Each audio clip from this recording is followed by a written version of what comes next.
Kirby, who art in heaven. Stan Lee, be thy name. Our kingdom come, games will be done. On Earth, as it is in comics. Give us this day our weekly pull. And forgive our top tens, as we forgive those who top 10 against us. Lead us not into speculation. And deliver us from FOMO. Hey, put it down. Put it down. For comics are our kingdom. Forever and ever. Excelsior. You're all clear, kid. Now let's blow this thing and go home. Good morning. Just like that, we are live. Good morning. Good morning. Oh, sorry, folks. Or is it? Yeah, for whoever's watching. Bleak is not out of bed. Or is it? I do apologize. I woke up very late this morning. I woke up just, 10, 12 after 11, and I shot out of bed. I saw Steven's messages. I saw a couple other messages. I'm like, oh my God, I'm so late. So here we are. We're live. Just like that. Appreciate everybody being here today. Cliff, Steven, always, and Mr. Brad Art, of course, up in the top. It's the most Canadian and Canadian friendly assembly at 11:23 a.m. Eastern Standard Time you can ask for. Oh yeah, buddy. Yeah, we're gonna try and be friendly this morning. I just woke up. All right. Look, I am choosing to not choose violence. Look, more Canadian energy. TM Nerdy in the house. How you doing, TM? I'm doing great. Good. We were talking backstage about Cliff's 3-time award-winning triple award-winning performance this year. So congratulations to Cliff. Impressive as hell. Very, very cool. I don't know what's next for the comic book community. We're through the awards. We're through Comics Curing Cancer. Do we just get to chill for a minute, or what's next? We get to chill for a minute, but Christmas and my birthday, aka New Year's, are coming. And just saying, huh? Through Christmas, we got to worry about your birthday. Yeah, my birthday's serious. My birthday is in 2 days, actually. Oh my goodness, are you a Sagittarius? I'm a Scorpio. He's an Armistice Day person. Remembrance Day or Veterans Day. I don't know. Yeah. Oh my God. Okay, so it doesn't matter because Scorpios are just sexual creatures, and Sagittarius are heartbreakers. A little early for that chat, isn't it? It's just a little early for that chat. It is 11:25 a.m. Eastern. I've been up since 7:30. Okay, I'm ready. I'm ready. I don't think I'm any kind of animal today except a really tired one. Sloth. Listen, Bleak, there is nothing that Moltrum dual action with Tylenol can't solve. Yes, now you're talking. I could use a little pick. You know what it is? I don't drink coffee either. Maybe if I drank coffee, I'd have a better morning, maybe. Was it 8 a.m. where you're at, Steven? It is, yes. It's 8:26. Yeah. There's my ride. Well, there's your wake-up call. Yeah, they love doing that. They love driving on by. St. Catharines. Listen, it is hilarious because visiting Bleecker is I'm like, this is the hood. Like, I was like, this is beautiful. This is amazing. Like, what are you talking about? I was like, you have everything. You have access to healthcare. I was like, I don't want to hear it. Yeah. Let me show you one of my hoods locally. Watch my stream from yesterday, Cliff. You'll get more of a sense of the hood, I think. Were there shots fired? Oh, well, did you get lost in your own city? I mean, that's what I heard, that you were wandering around downtown trying to find something. I went downtown looking for comic books and seeing Polly Wolly Doodle all the day. Downtown is, it's a couple minutes away. It's not very far from my house. and I got accosted by some crazy drug addict homeless person. He's calling me all sorts of names and telling me he's gonna kill me. I'm just like, oh Jesus. What? Yeah. So were you at a McDonald's in Connecticut at 10:22 p.m.? Yeah, it's not. It's like that here as well. It just looks real pretty. It just looks very pretty. I'm just saying. Accessibility. Did you open your Ice Cream Man cards? No, not yet. I have. I'm wondering what they look like. That is the reason I went downtown yesterday, is for Ice Cream Man cards. So there are things that will drag me out of the house, and apparently Ice Cream Man cards are one of them. Amazing. Good Lord. You know, Nate was showing nice. Yeah. Nate was showing them. Yeah. Yeah. I was blown away by what they are, and I love the idea that you can tell a story through playing cards. I think that's a really cool idea. A very clever thing. Yeah. I have to see if my shop has them. I didn't think that they were going to be what I thought. That's not what I thought either. I didn't think it was a comic book. I thought it was like a deck of playing cards or something, but it's an actual comic book in card form. I think it's really cool. That does sound cool. Yeah, it's really neat. So I'm just started to sort of collect Ice Cream Man comics. I got a good chunk of them now, but you know, I didn't collect them when they were out, because that's sort of what I don't really collect new comics when they come out. I sort of collect them afterwards, based on what I think is good stuff. And Ice Cream Man is pretty cool, so I started collecting that in the last year or so. I don't understand the premise. Is he a good guy, a bad guy, or sort of in between? Sort of in between. It's like a crypt keeper. Yeah, he's like the crypt keeper of the stories. Very much like that. Very much like that. And they're anthology stories, which is cool. So you don't have to hang it all on one. Yeah. And if you like this kind of a story, it's a little dark. They're pretty good. They're written very well, and the covers are super cool. So they have optioned it, which I hate that they've optioned, because the comics are like $30 a pop, $10 a pop, $20. For now, they are. For now. Super because nice. I think their print runs were pretty good because it was popular. There may be some hot spots here and there, but if something ever comes out and it's sort of meh, then what you lose, you'll be able to pick them up wholesale, because I think there is a certain level of speculation going on with those. Yeah, I don't think it's going to be meh. That's the problem. I think it's going to be really good. So I'm sort of stuck buying them. I'm trying to buy them now before they go up even more, to be honest. I think they're going to go up more. Well, eBay lots, if you go on eBay and they sell the lots, and I would assume you want to find someone in Canada to buy from, instead of having to have them fight their way through the border with tariffs and everything else going on. Good.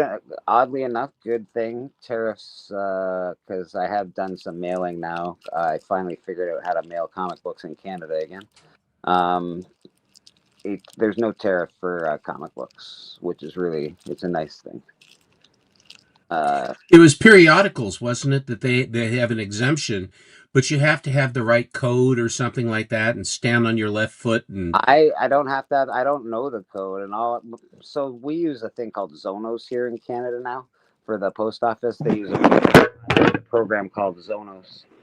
And is he a villain in the Marvel universe? He might be. Because he's certainly a villain in Canada right now. But you basically, it lets you take a picture of the stuff that you're sending. It groups them, items, it all, and then it tells you how much you owe and tariffs and all that stuff. And it's zero for comic books. So that's nice. That's nice. It's really good. Oh, 1063 making a run for the border tomorrow for something headed to Bleak. That's very cool. Excellent. That is very cool. I sent a couple of interesting slabs to 1063. I sent that amazing Spider-Man error variant, and I think a couple others. I'm sorry, I live in Portland. What's 1063? 1063 Comics. His name is Shane. He's a Canadian fella. He lives very close to me. He's a really nice dude. Very, very kind, very good guy, actually. He had. He's buying, or is he selling them for you? I sent him a CGC with some of his stuff. He was sending a CGC order. So I hooked him up with a couple of comic books. So he took my variant, my Spider-Man variant, my Arrow one, and a couple others, and he's going to pick them up tomorrow, it looks like. That's fun. Fun. All right. Let's say hi to some of these people in this awesome chat that we have ignored and gone late. I do apologize, everybody. Canadian Survivalist, what's going on, my man? Matt likes comics. A member of the... He sure does. He does like comics. That's what I hear. God bless Matt likes comics. He is truly one of the kindest people I think I've ever met. I mean, my God. Yeah, he is really very kind. Well, he's all right. 1063. Yeah. We've been talking about him this morning. How you doing, brother? And Freaky Louie in the chat. Nice to see you, Freaky. I love Louie, man. Louie made me an awesome thing that I can't play anymore because YouTube fucking yells at me every time I play it. So, but I really, really like that thing that he made. Cliff on Comics in the chat as well is with us on the panel. Who else is in here? Have I missed anybody? You guys all just chatting with each other. Evil's Comics, also a member of church. Appreciate you, Evil Mike. How you doing, brother? Christina Payne in the house. Hi, Christina. I mailed her. That's how I figured out how to mail stuff in Canada again. I mailed her stuff. Hope you got your stuff soon, Christina. Did I have some stuff there floating around waiting for you from about a year and a half ago, Bleecker? Yeah. Well, I'm not a year. Well, I don't want to hurry these things. You know, I don't want to do things in rash, in haste. You know. No, I'm mailing it. I'm mailing your slab out tomorrow. Stuff. Well, just wait a little bit. There might be you more. Want to wait? Okay, perfect. There might be more. Don't double have to double mail or whatever. Yes, that's fair. Where am I? TM Nerdy's in the house. He's also with us on stage. James Willie's in the house. The real James Willie. Yes, not that fake. He got first pick in Beta Ray's action auction. Yesterday he scored a beautiful Transformer double cover. Virgin variant. I mean, really nice. Sounds very nice, actually. He won. He proclaims that there are times that he doesn't win, and then it was somewhat distressing. But he hit the big one. I had bought a bunch of some variants, new nice variants, and I had a pretty good presence on the prize wheel, and did pretty good. But first one and a couple others before I got my hooks in from spinning the wheel, the luck of the draw, as you will. But he won first, which I'm very happy he did too, because there were a lot of this huge wheel with, I think it was like 360. I don't win very often, but I did win a good, awesome prize from Cliff in the last little while, which is pretty cool. Mind you, I say I don't win often. I really should probably enter these contests more. I think that might help my odds. Well, if you heard the joke about, anyway, I won't tell it now, but I mean, meet him halfway, is if he says, wow, let me win, please let me win, well, enter. You have a much better chance if you enter. So. Yes, Evil Mike got a win from Houdat, which is awesome. Houdat's always, if you're not aware, Houdat's usually with us, but I think he's at work this morning. But Houdat has an awesome. Cool. Awesome. Hold on, I'll make you big in a second. There we go. My 2023 Christmas card. Holy smokes! You look like you're a pretty happy camper around all those. Really? Does this look like my ideal type? No. Are you okay? Are you related in any way to any of those Marines? No, I do a toy drive every year in December, second Saturday of December, for the last 15 years with my buddies at the LCS. And so like I'm going through stuff because I'm trying to prepare for this year, and I found my 2023 card, which a couple of people who had won stuff from me or the council received one of these back then. Although to me, like those Marines were surrendering to a beast of a man. Yeah, dude, you can really tell how tall you are in that photo. These are very nice people, but there was one year they were so fine.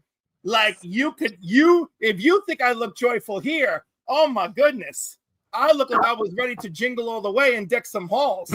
Cliff, in that photo, man, you really could tell like how get an idea of how tall you are, because like damn, like those guys look tall, like the tallest people in that photo, and you're overshadowing them. If you need to see how tall I am, the video of me picking up Will and swinging him around. Well, was that Vogs that you talking about with Vogs? Yes, with Vogs. That is the fun. I had no idea you were so tall, and you picked him up like he was a toy. I mean, you know, and he's going. Ah! When I hug Cliff, my head's right in his boobs. So like, there's no it's a tall dude, man. I'll tell you that right now. It's all cushion. So you know, Bleecker was safe. You know. Yeah, it was awesome meeting you here, Cliff. Actually, it was really fun. I'm glad you showed that. I love how we were both streaming and like we're finding each other. We're not talking about Christmas just yet because a couple days we got Veterans Day, Remembrance Day here in Canada. So we will we're doing some remembrance of the troops. I won't talk too much about it, but I think I asked Steven if he'd show off some war comics today. I hope you got a few, Steven. I do have a few. I was waiting to see if we were having a show before I extricated some. Yeah. I wasn't quite sure there for a minute, but yeah, I will. I'll pull them out here in just a second. Yeah, perfect. So we'll probably look at some awesome war comics today. I couldn't find very many. I ripped apart some of that room, my bedroom, last night. I could find very few war comics, but I got a couple. So I do have a couple to show. Nothing crazy, nothing major. I don't have big major war comics, but they're still fun to look at. Well, what I will do right now is let me. I will do a little bit of. I'll do some spelunking here. I'll be right back. Yeah, of course, Steve. Of course, take your time. Oh my God. So, Cliff, how you doing this week, my friend? Everything good with you? No, but thank you. No, that's not good. I'm sorry to hear that, brother. I'm recovering from the Battle of the Yellow Jackets. Oh, yes. And then my car needs $3,500 of repair. Oh. In 10 days, we leave for Ohio for my nephew's wedding that I'm performing the ceremony. Dang it all. Yesterday was my goddaughter's third birthday. That was nice. But again, with no car, my day was like just all stress. I had to get my mom to work. My niece took care of my mom the rest of the day. Like picking up from work. They did stuff, blah, blah, blah. But like I ran down to New Jersey to celebrate, ran back. I barely see my goddaughter. So when I try to hug her, she screams in my ear. And then she leaps into her godmother's arms, of course, because they get to see each other all the time. And then I hate myself. So I bought her a whole collection of bilingual Spanish books and a copy of The Giving Tree, which she probably owns, but I don't care because I wrote a loving message to her in the front cover that one day when she's old enough, she'll appreciate that, the thought I put into it and how much I love her, I hope. Huh. Well, I love you, Cliff, but I found the way to a child's heart is not through reading material. Let me tell you something. She is going to read. She's going to read. Okay, and she's gonna learn Spanish. And when she brings home a hot rich Spaniard to her parents, damn it, I'm gonna celebrate. I'll be like, everyone raise a glass to Juan Carlos, brindis. I'll be all over it. Although there was a time in my youth when a book was a really awesome present. A book, a puzzle, and like model airplanes were very awesome presents when I was, I think I was 10 at that time. Look, she is very intelligent, very outgoing. I have high hopes. Her mom is in STEM, so you know, I gotta get in there. I gotta work those genetics. You know, gotta keep her smart. That is fair. No, nothing wrong with that. Kids have a very big capacity to learn. It's best to teach them all that shit when they're little. So. Hey, dude, I was like, look at the statistics in my country. A ridiculous stop reading after high school, and a bigger amount stop reading after college. It is a nightmare. She will not. No child under my watch is going to become that kind of statistic. That's good. That's good. Mr. Rad Art and Comics, what do you got going on this morning up there in the court? Here, you're doing some art today? Maybe something. Maybe something. Very cool. Wait, Rad does art? Hey. Only if his muses will let him. It's in the name, baby. Rad Art and Comics. Yeah. I'm brutal on Izzy. I don't know if any of you saw me on Mad Spidey yesterday. I was like, this is gorgeous. This is gorgeous. No comment. This is gorgeous. No comment. And now, at one point, I'm like, Izzy, the monsters are your calling. You know, the creatures are your calling. You know, gorgeous Nightcrawler, gorgeous Frankenstein, gorgeous Marvel Zombie Cap. You know? Nice.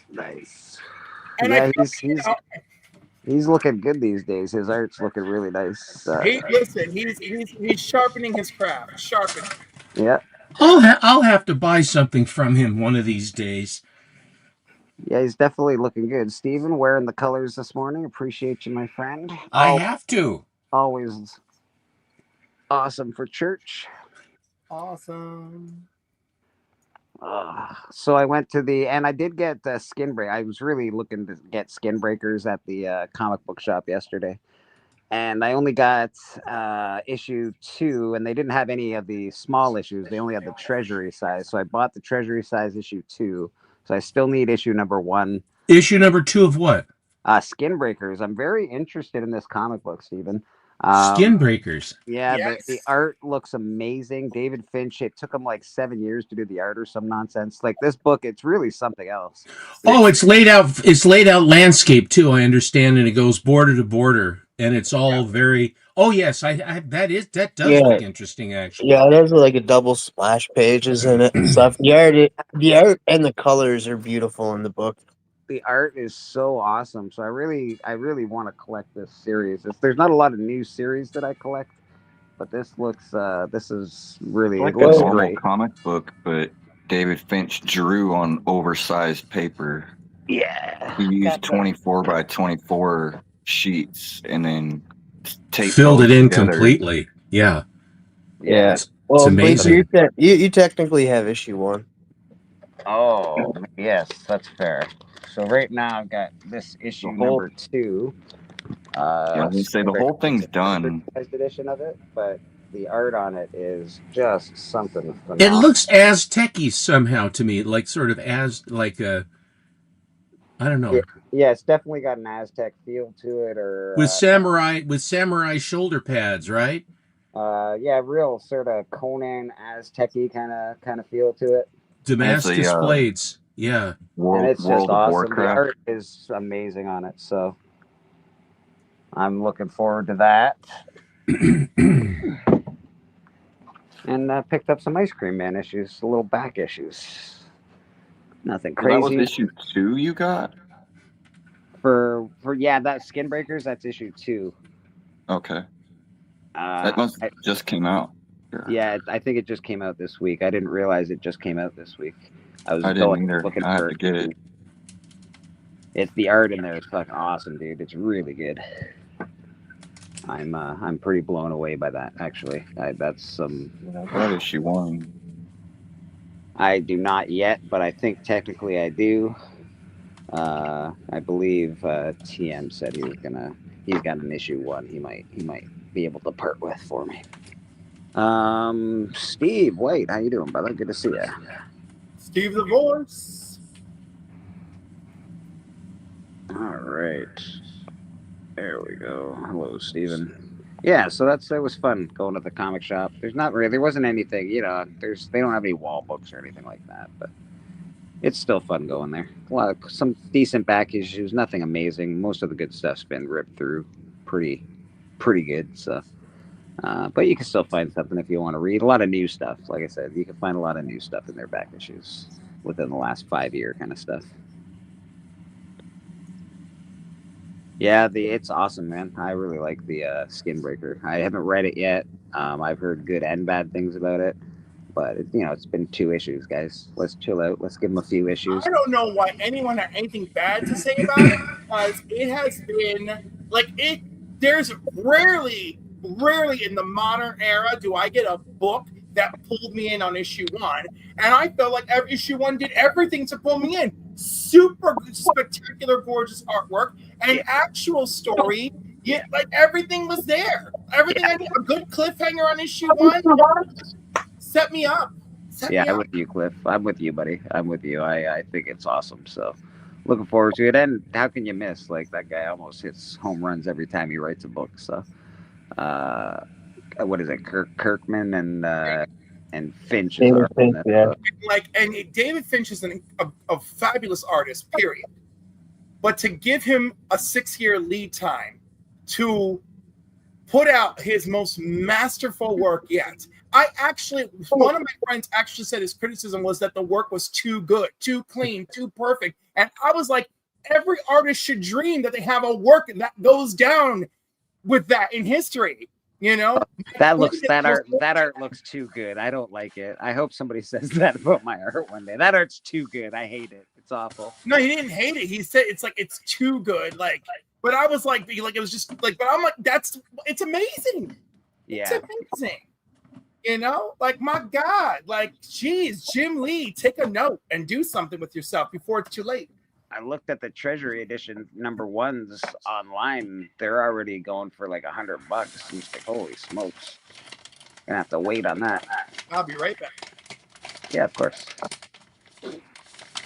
As promised this morning, we're gonna start looking at a couple of comic books. I wait until it's collected. That way I won't be disappointed when it goes downhill. That's fair. But I think I don't think it's going to go downhill, honestly. I think it's going to be a really good story the whole way through. What's the best art on the worst comic? That is a good point. That's a very good question. I don't have an answer to that. I probably don't know enough about comics to have an answer for that. There's got to be an answer though. Best art on the worst comic. Best art on the worst comic. Okay, currently Hush 2. Yeah. Jim Lee's art inside, but the story is crap. But I want you to. I also want to say Jim Lee's art is not at peak in Hush 2 as well. Damn. Mom, great art, bad story. Yeah, that was. I didn't read that, but I heard nothing but good things, or nothing but bad things about that book.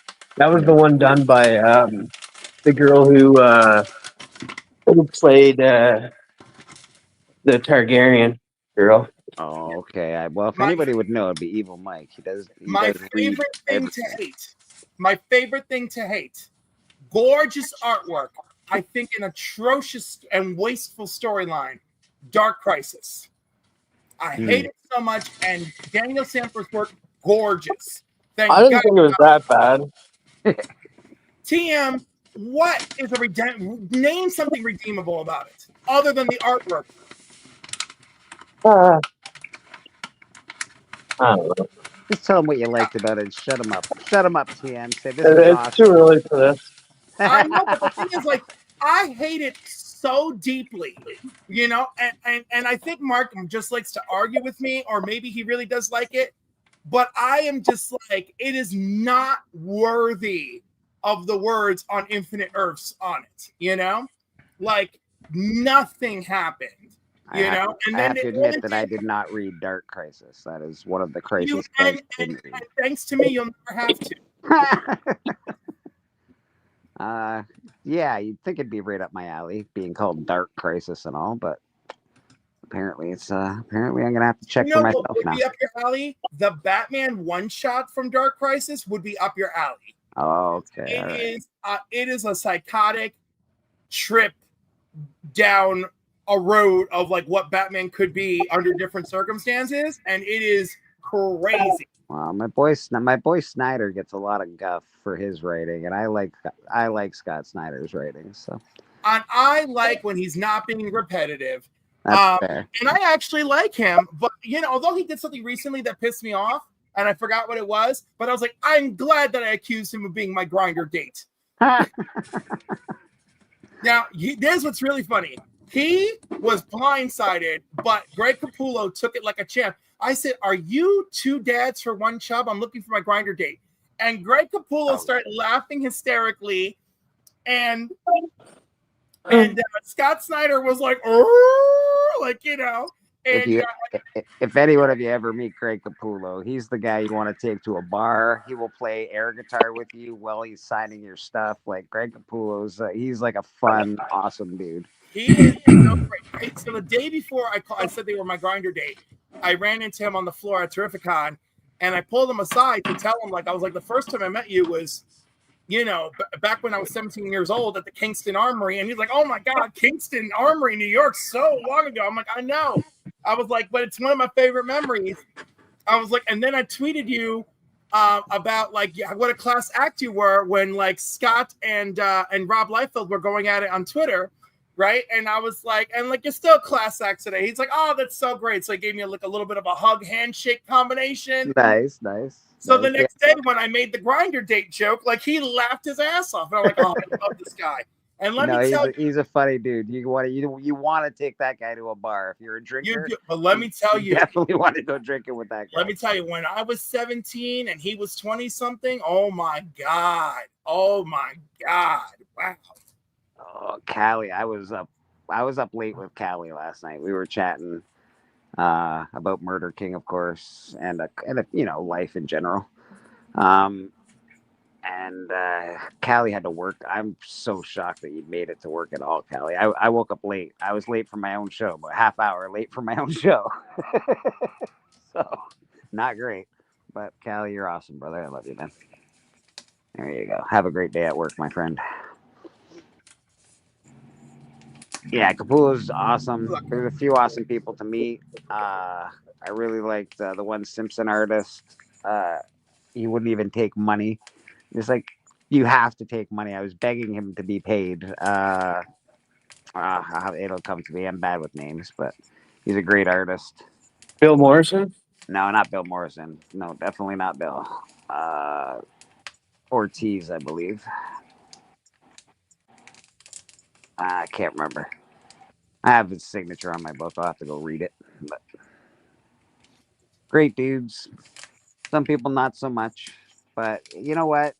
I've heard that they are good people. So I met Lou Ferrigno, and he was not a nice person. But other people have great stories about people. Some could be just the time you meet people. They could be having a bad day. Let me tell you about Lou Ferrigno, because I have not nice stories as well. Right? Okay. But I have found in my experience, it has a lot to do with his hearing condition. That's fair. That's actually pretty fair, I would imagine. So I had 2 bad experiences with him until it dawned on me what was going wrong. And my 3rd experience was better. Also, his son is fine as hell. And listen, give Lou Ferrigno Jr. a series. I don't know if y'all saw him on Stargirl as the original Hour Man. Love it. I don't know if y'all saw him as the mother's boyfriend on How I Met Your Mother. Love it. Yeah. Oh my God. I don't know if you saw him as that bisexual cop on that TV series. Love it. I mean, good for him. Good for him. Lou Ferrigno Jr. all day long. Steven, we got a question for you. What spirit book is that behind you? It's not issue 22, right?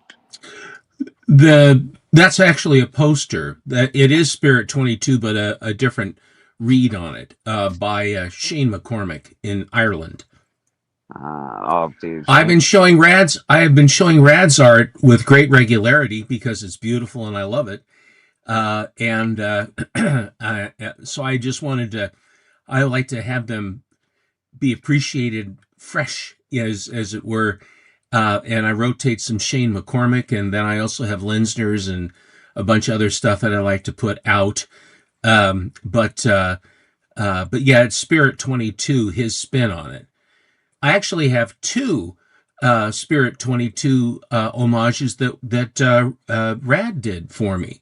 One was of Skinny in the red dress, and then another one where he basically has the Spirit hanging upside down, and she's got a kind of a dark brown black cocktail dress, standing there as a brunette. Different. It's sort of a nice spin on it. So yeah, I really do like that Eisner cover, and a couple of homages by good artists. I love that stuff. Yeah, it's good stuff. Absolutely. We're probably going to give the floor to Steven in a second here so he can show off some awesome comic books this morning. I'll go grab a couple books myself. Do you have any war books, Cliff? Not really.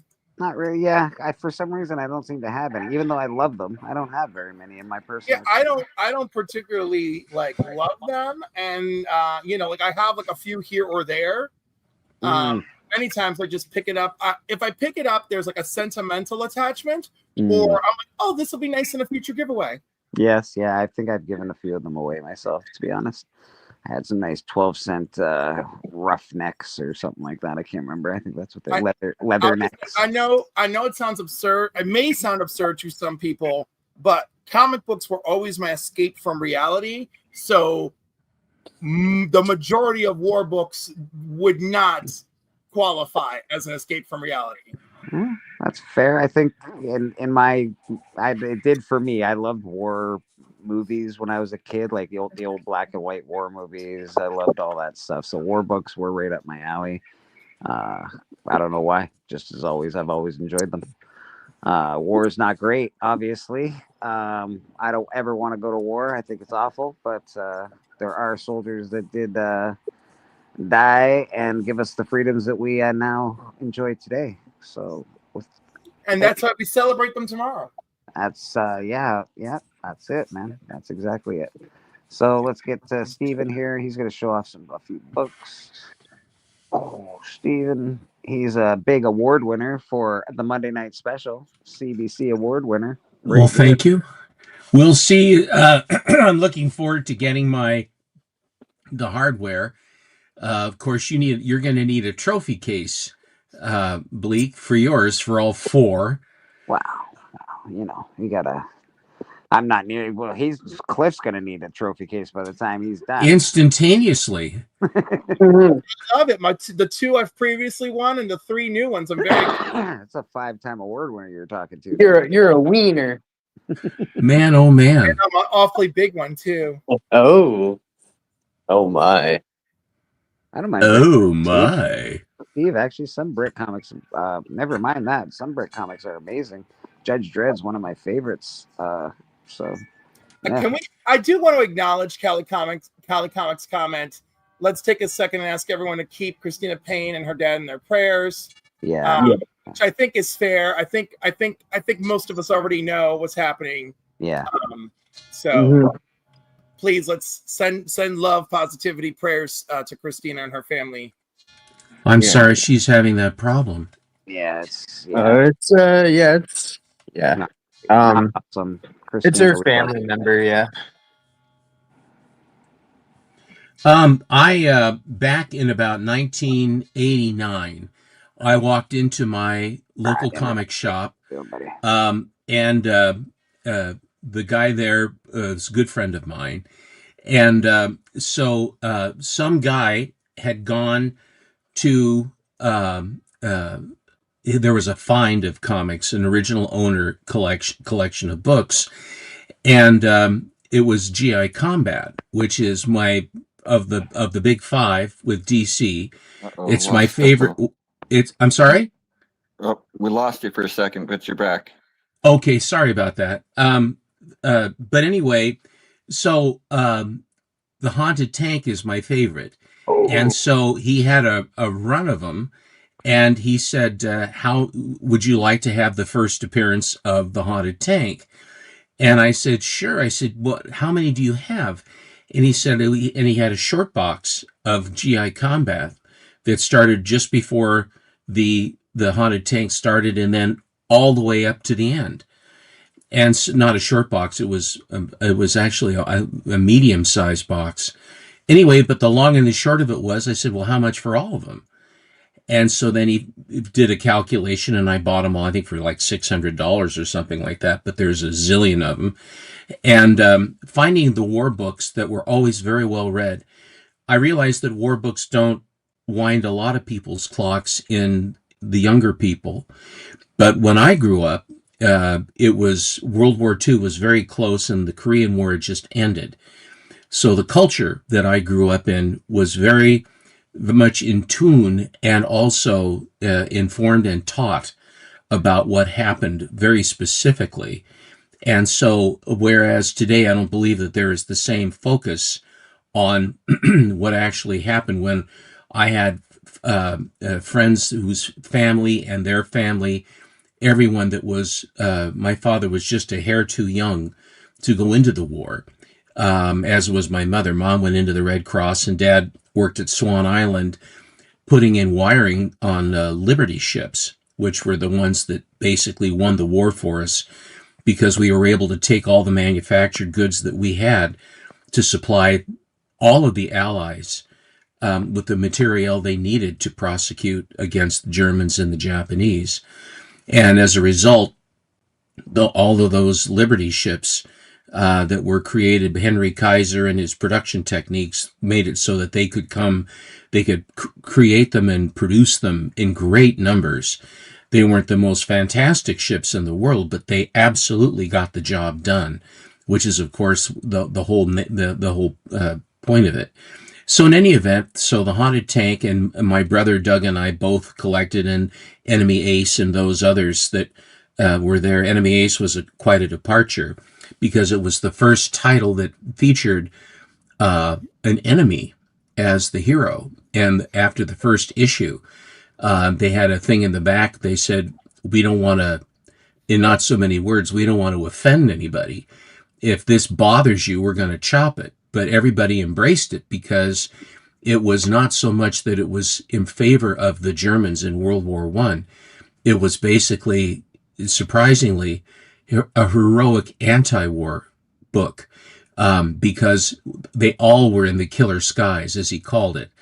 But anyway, but the haunted tank, because of the connection to the Civil War, and J.E.B. Stuart, who was a cavalry officer, the ghostly general who would show himself to him, and he would give some cryptic comment about what was going to happen. And he would talk to the general, and all of the guys in the tank would say he's out of his mind.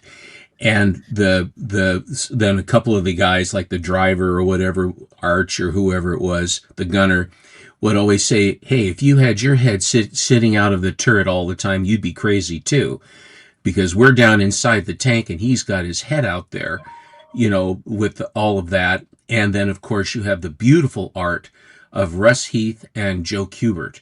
And for aircraft and tanks and everything else, the quality of the artwork that was in there. And of course, Robert Kanigher was the writer for most of the war books, all of them, among others. Robert Kanigher was the man, and to a certain degree, he was a one-trick pony in much of what he did, because a lot of it was very poignant, and a lot of it was rather bittersweet. He didn't make it all happy and gladness. He made his point, but he didn't have a heavy hand on it. And then the artwork was so beautiful on the planes and the tanks that were being done. My brother studied tanks and planes and engines and all that other stuff. We both did.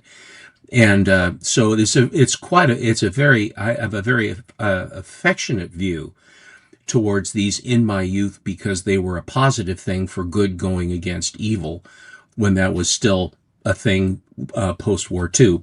This first one I will show you. I'll be going back in time. So I'll start. The first one I have here was published April 9th of 1968, GI Combat number 130. And the first tank that they had is a Stuart tank. It was an early tank. It was a light tank. The British got some of these and they loved them. They called them the Honey because they could go 45 miles an hour. They were cavalry tanks. They were used for reconnaissance just like cavalry were used in the Civil War. Hence J.E.B. Stuart, who was a cavalry officer for the Confederacy.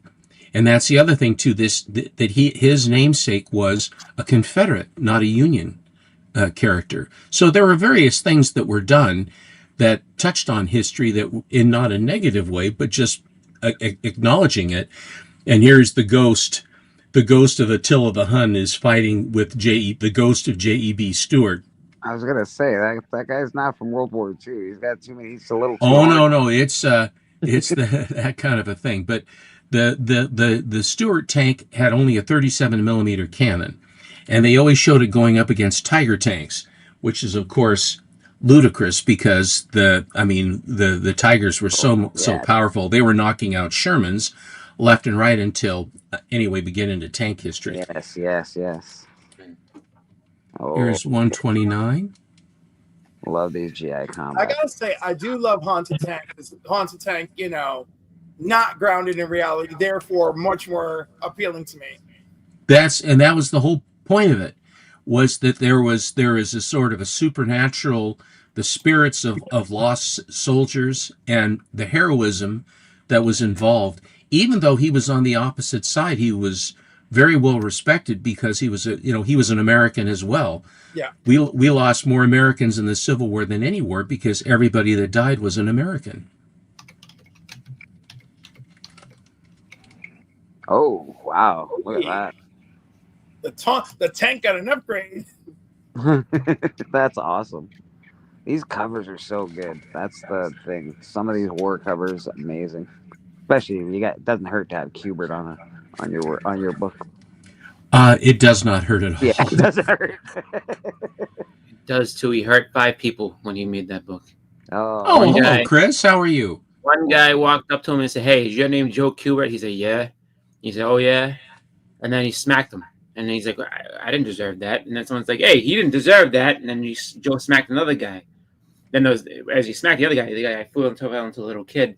And then that kid got hurt. And then Joe's like, "I'm sorry to you, but you I'm not so sorry about." And then a cop came over and was like, "Hey, you got to apologize to those guys too. That's not right." And he smacked the cop. And the cop started crying because he's, Joe Kubert. You just get slapped by Joe Kubert, it's over. And then he went home and he found he had a bruise on his hand. So he hurt a 5th person, himself. Wow. That's the story of how Joe Kubert hurt 5 people just to do the cover of that book. Okay. It's this kind of historic information that you get here at church. That's accurate. It is just that you don't get this kind of thing anywhere else. Well, that's how he learned to change his ways and stop hurting people when he was doing his comics. So Fair enough. You get the real scoop here at church.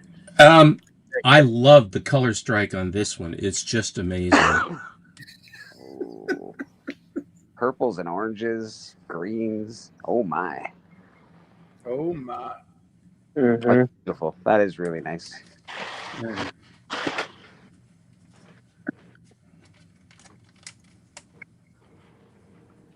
Oh, me and red, Steven. For some reason, red comic books. For some reason, if it's red out there, it's not that dark, is it? Stay alive. It's so dark. Now here is the last. This is because I'm going back in time. Here is the last Go-Go Check issue. Oh. I'm a sucker for Go-Go checks.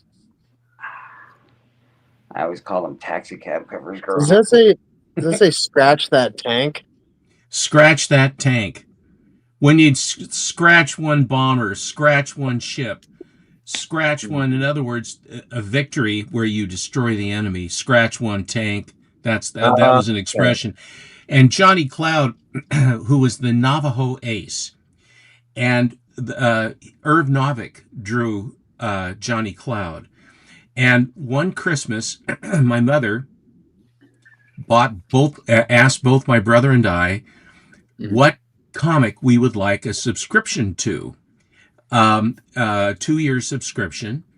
And so that was one of our main Christmas presents. And so I chose, no, that's exactly right, Steve. I mean, that's exactly right. It was, and it was, but they did not necessarily paint the Germans or the Japanese in a positive way. Love you, Christina. Bless you, Christina. Bless you. Hopefully, we're praying for you. I hope everything, that's. Take care. I hope you're okay. So anyway, so scratch that. But Johnny Cloud flew a P-51, and he always and he had the spirit god, or the spirit guide was an Indian cloud thing that would follow him, and it was sort of similar to the Jeb Stuart. And what happened was he got shot down all the time, the Navajo Ace.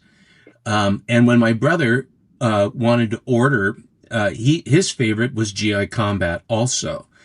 So he thought he was ordering GI Combat, but he ordered All American Men of War. And so he was getting Johnny Cloud all the time. Instead, the Navajo Ace who got shot down all the time, he's one of the losers. I mean, that they ended up calling them the losers. I never really cared very much for the whole concept of that, but. Oh, that's nice and dark. Look at the colors on that. Beautiful. Very nice. Very nice. Here we have Mille Marie as well, Mademoiselle Marie, who was a French resistance fighter, who had just a few covers in the Silver Age, early Silver Age, and that are really kind of fun. And then she shows up hither and yon. She's one of the few female World War II heroes, and she had a thing where she had sort of a Lex Luthor kind of German commander who was fixated on her to try to capture her because she had done all this the Free French doing resistance stuff and sabotage and all this other stuff, and she was tough and resourceful and a good character. But they never really fleshed her out completely. She was more of a backup feature here and there, and a guest coming in and what have you. Oh, the red on that and the go-go checks are so good. Yeah, I love those classic vibrant colors. Yeah, real ink back then, folks. Beautiful, man. That's such a clean copy. Thank you. You're welcome.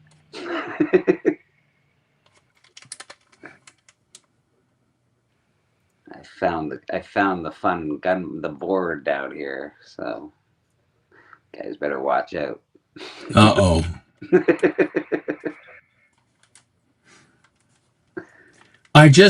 All the DC's colors were just better than Marvel. Marvel had good covers too, but Marvel covers tended to have an awful lot more Stan Lee bombast on them. Word.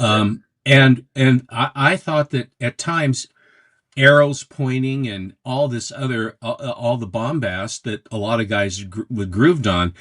Even as a kid, I said, I kind of wish they didn't have cluttered the cover up so much. That's why I wasn't that big of a fan of the go-go checks to begin with, because I thought that it cluttered the cover. But they felt they had to do it to try to distinguish themselves. You say Stan Lee and bombast. I believe Kirby has a character bombast. I believe he does. They're called bombast. Yeah, true. Actually, not only said it but did it. Yeah, it wasn't good. I'm telling you right now, it wasn't good. You just don't see these books. They were very, very well loved. They were shared, and they were read and reread and reread. The stories are positive. They're interesting. They're poignant. They're historic. They have history in them. And being a student of history, it was, even as a kid, although I didn't really know I was, but I was a student of history because I learned from, because they give you a lot of history in here. Technical advice too. This has sort of gray tone overtones to it. Very cool. But there was also sort of a David and Goliath thing going on because the German Tiger tanks were Goliath, and the little Stuart tank was David. And so you had the little American tank that was taking on the big brute Goliath Germans. Again, that's another trope that was defined GI combat. A lot of truth to that, though. This was sort of controversial because here is a Japanese American soldier basically getting burned as he's coming to protect the guys in the tank. Oh my god, that is intense. I just want to say that blue, is that blue? Yeah. Yes, sir. That blue, you don't get that kind of blue in comics anymore on covers. No, they don't. The printing, the way that they made comics in the 50s and going into the 60s, it was far more primary color based. And as you know, I've said that when we've looked at these various books, when Bleak will show the coming books and stuff, they have all these pastel colors. And I grew up with primary colored comics that pop. And a pastel now and again, but as a continuing thing, I'm just not a huge fan of pastel covers. I want the colors, man. It makes me sick. Ow, my feet.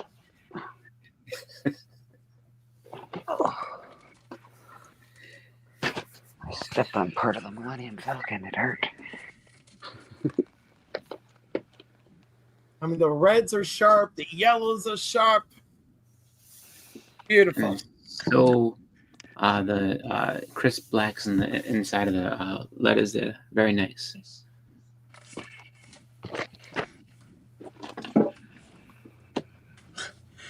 Here's Johnny Cloud, the Navajo Ace, where they brought him over from All American, where his P-51 crashed on top of the haunted tank.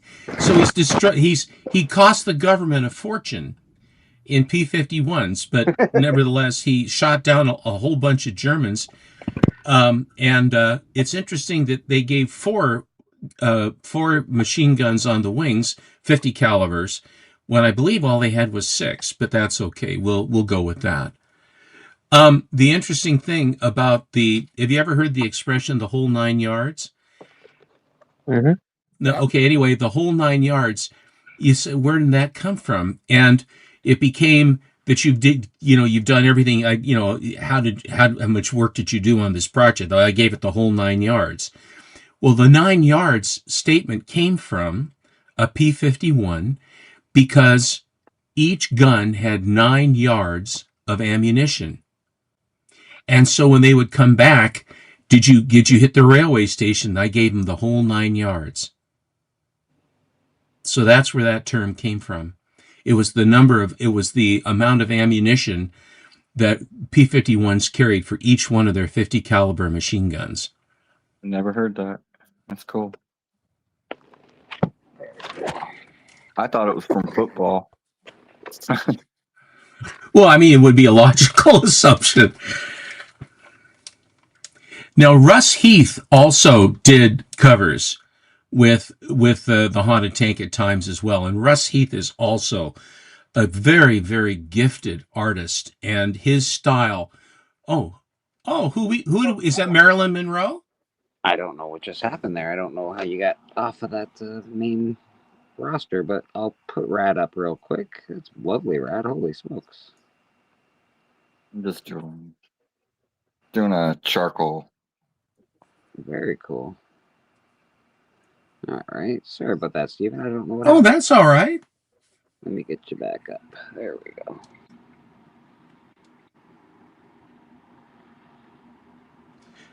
Gasp at the crew of the Haunted Tank as they throw their hearts against grinding steel and thundering cannon in Tank Fight in Death Town.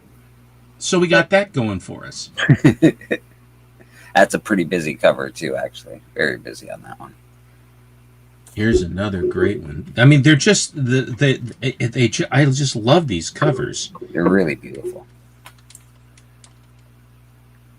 Yeah. The top secret sensation we can no longer keep hidden from you. Even more closely guarded than the secret of the atom bomb. The battle origin of the haunted tank. Yeah, I've always been history, World War II history specifically, a little bit of World War I history. Me always too. Fascinated with it, I guess is the word. Interested in it. Always watched movies and a lot of documentaries on it. So You'll notice that this one has the correct number of guns. It has 3 each wing. what is The going little, on? the little cutouts underneath was where the cartridges would, the spent shell casings would basically roll out of the bottom of the guns. Who's bleeding inside that tank? There's a lot of red going on. It looks like. Well, that's the explosion, you see. Okay, I see. Wow. Yeah, that's true. The haunted tank battles the ghost ace. Will the ghost that haunts our tank appear to help us now? And they got a zebra-coated ME-109. Purples and... With a plane on there is pretty cool. Yeah, that's really cool.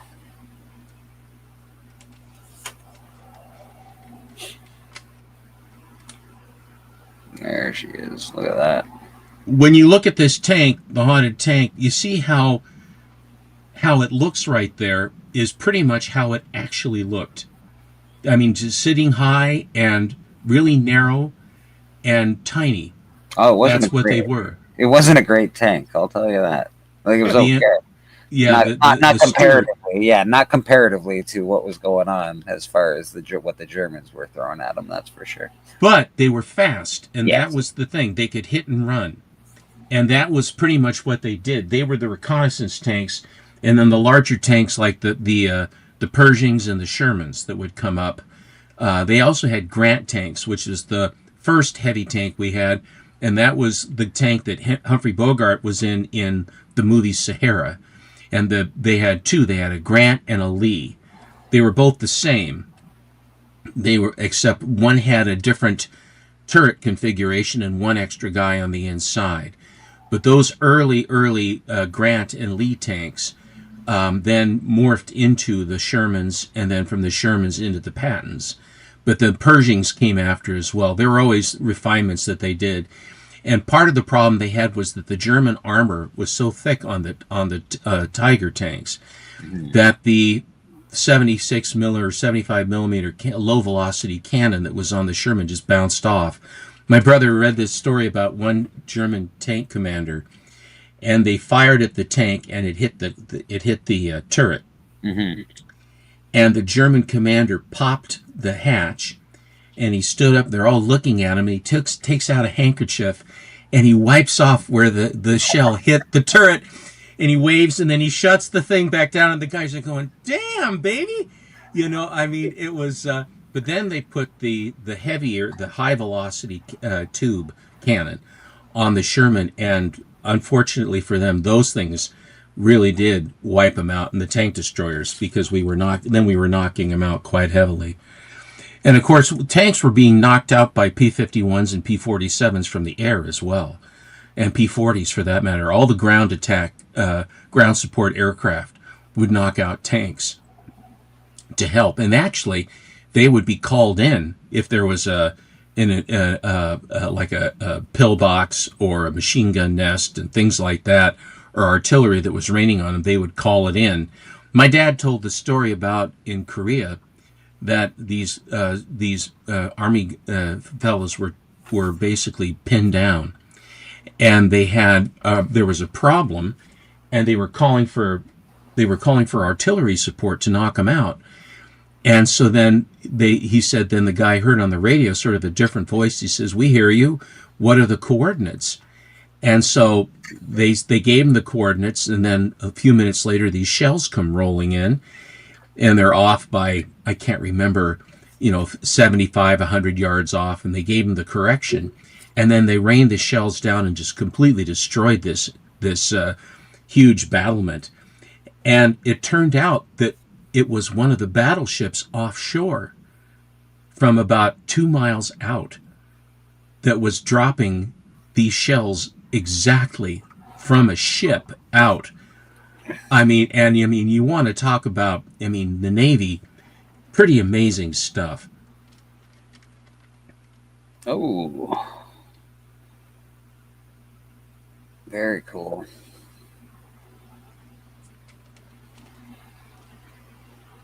Beautiful colors on this one. Now the plane that's coming in on fire, that's a Stuka. That was patterned after our SBD Dauntless. The Germans basically copied it with the air brakes and stuff, but this had a fixed landing gear. This was early in the war. The Ju-88s were used to they were used to go after the air bases, the British air bases on England, to basically hamper the RAF from coming up, because if the RAF lost control over the channel, then the invasion was going to come. They just come right across the channel. And so it was a matter of the Battle of Britain was not only over the area, over Britain itself, but it was protecting the English, making sure that they couldn't come across the English Channel.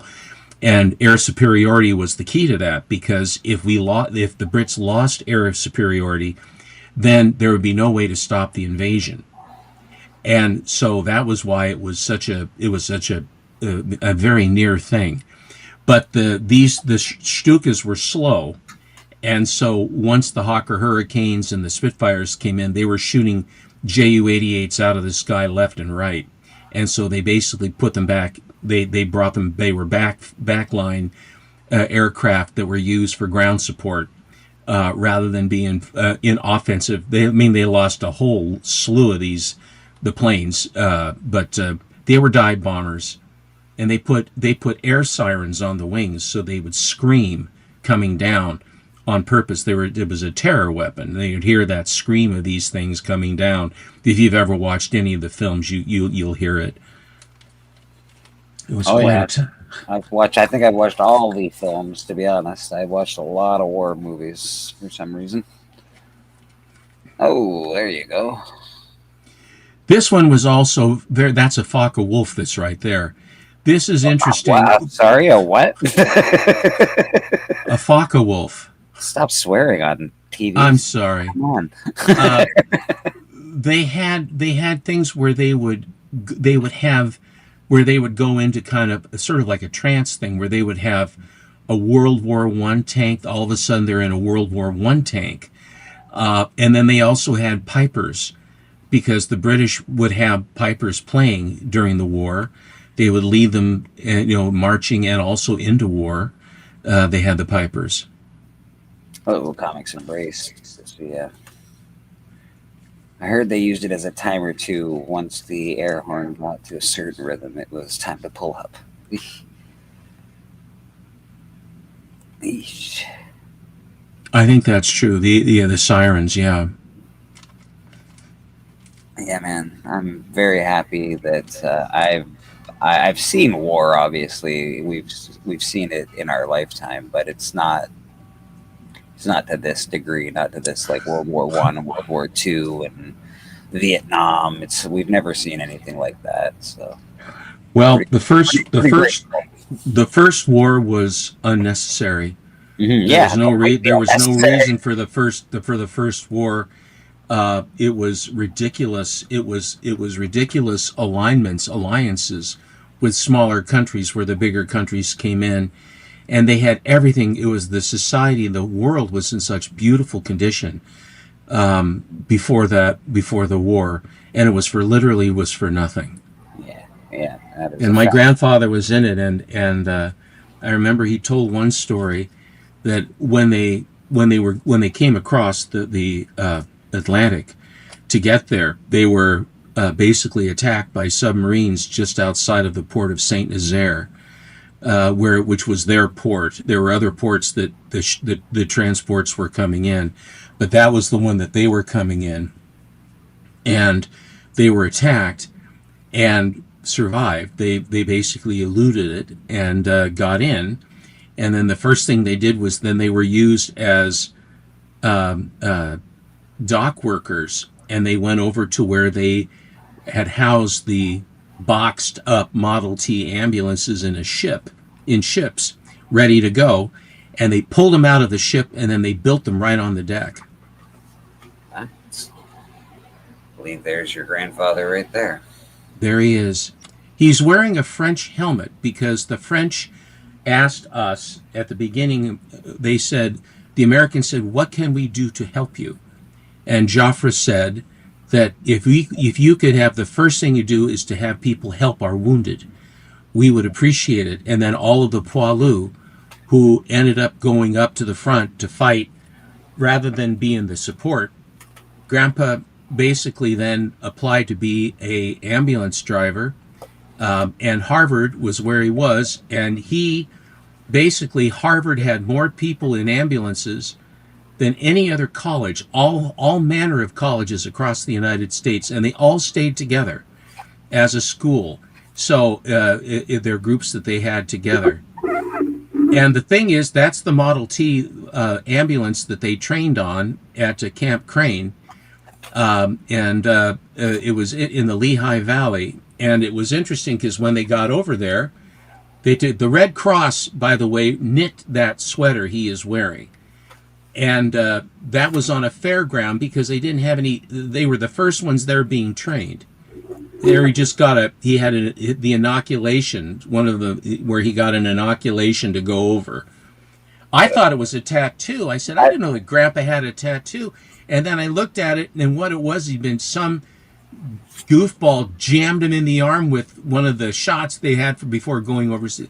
And that was his girlfriend who followed him down to Allentown and was with him. She shot a lot of these pictures. She had a camera and shot these pictures and back, down there before he left to go overseas. And sorry, I just wanted to show Stephen's grandpa since he was talking about him. So it's just it's no idea you published this book. Yes, yeah, that's a book that Stephen published. You can see Stephen getting her on the bottom. It's out of stock on Amazon. I'm very upset. Well, I'll be happy to send you one. The fulfillment portion, the publisher no longer provided that, and they just basically said, okay, we're done. You're on your own. And so, if you'd like a copy, Cliff, I'd be happy to send you one. If you just email me or just text me your address, I'll be happy to send you one.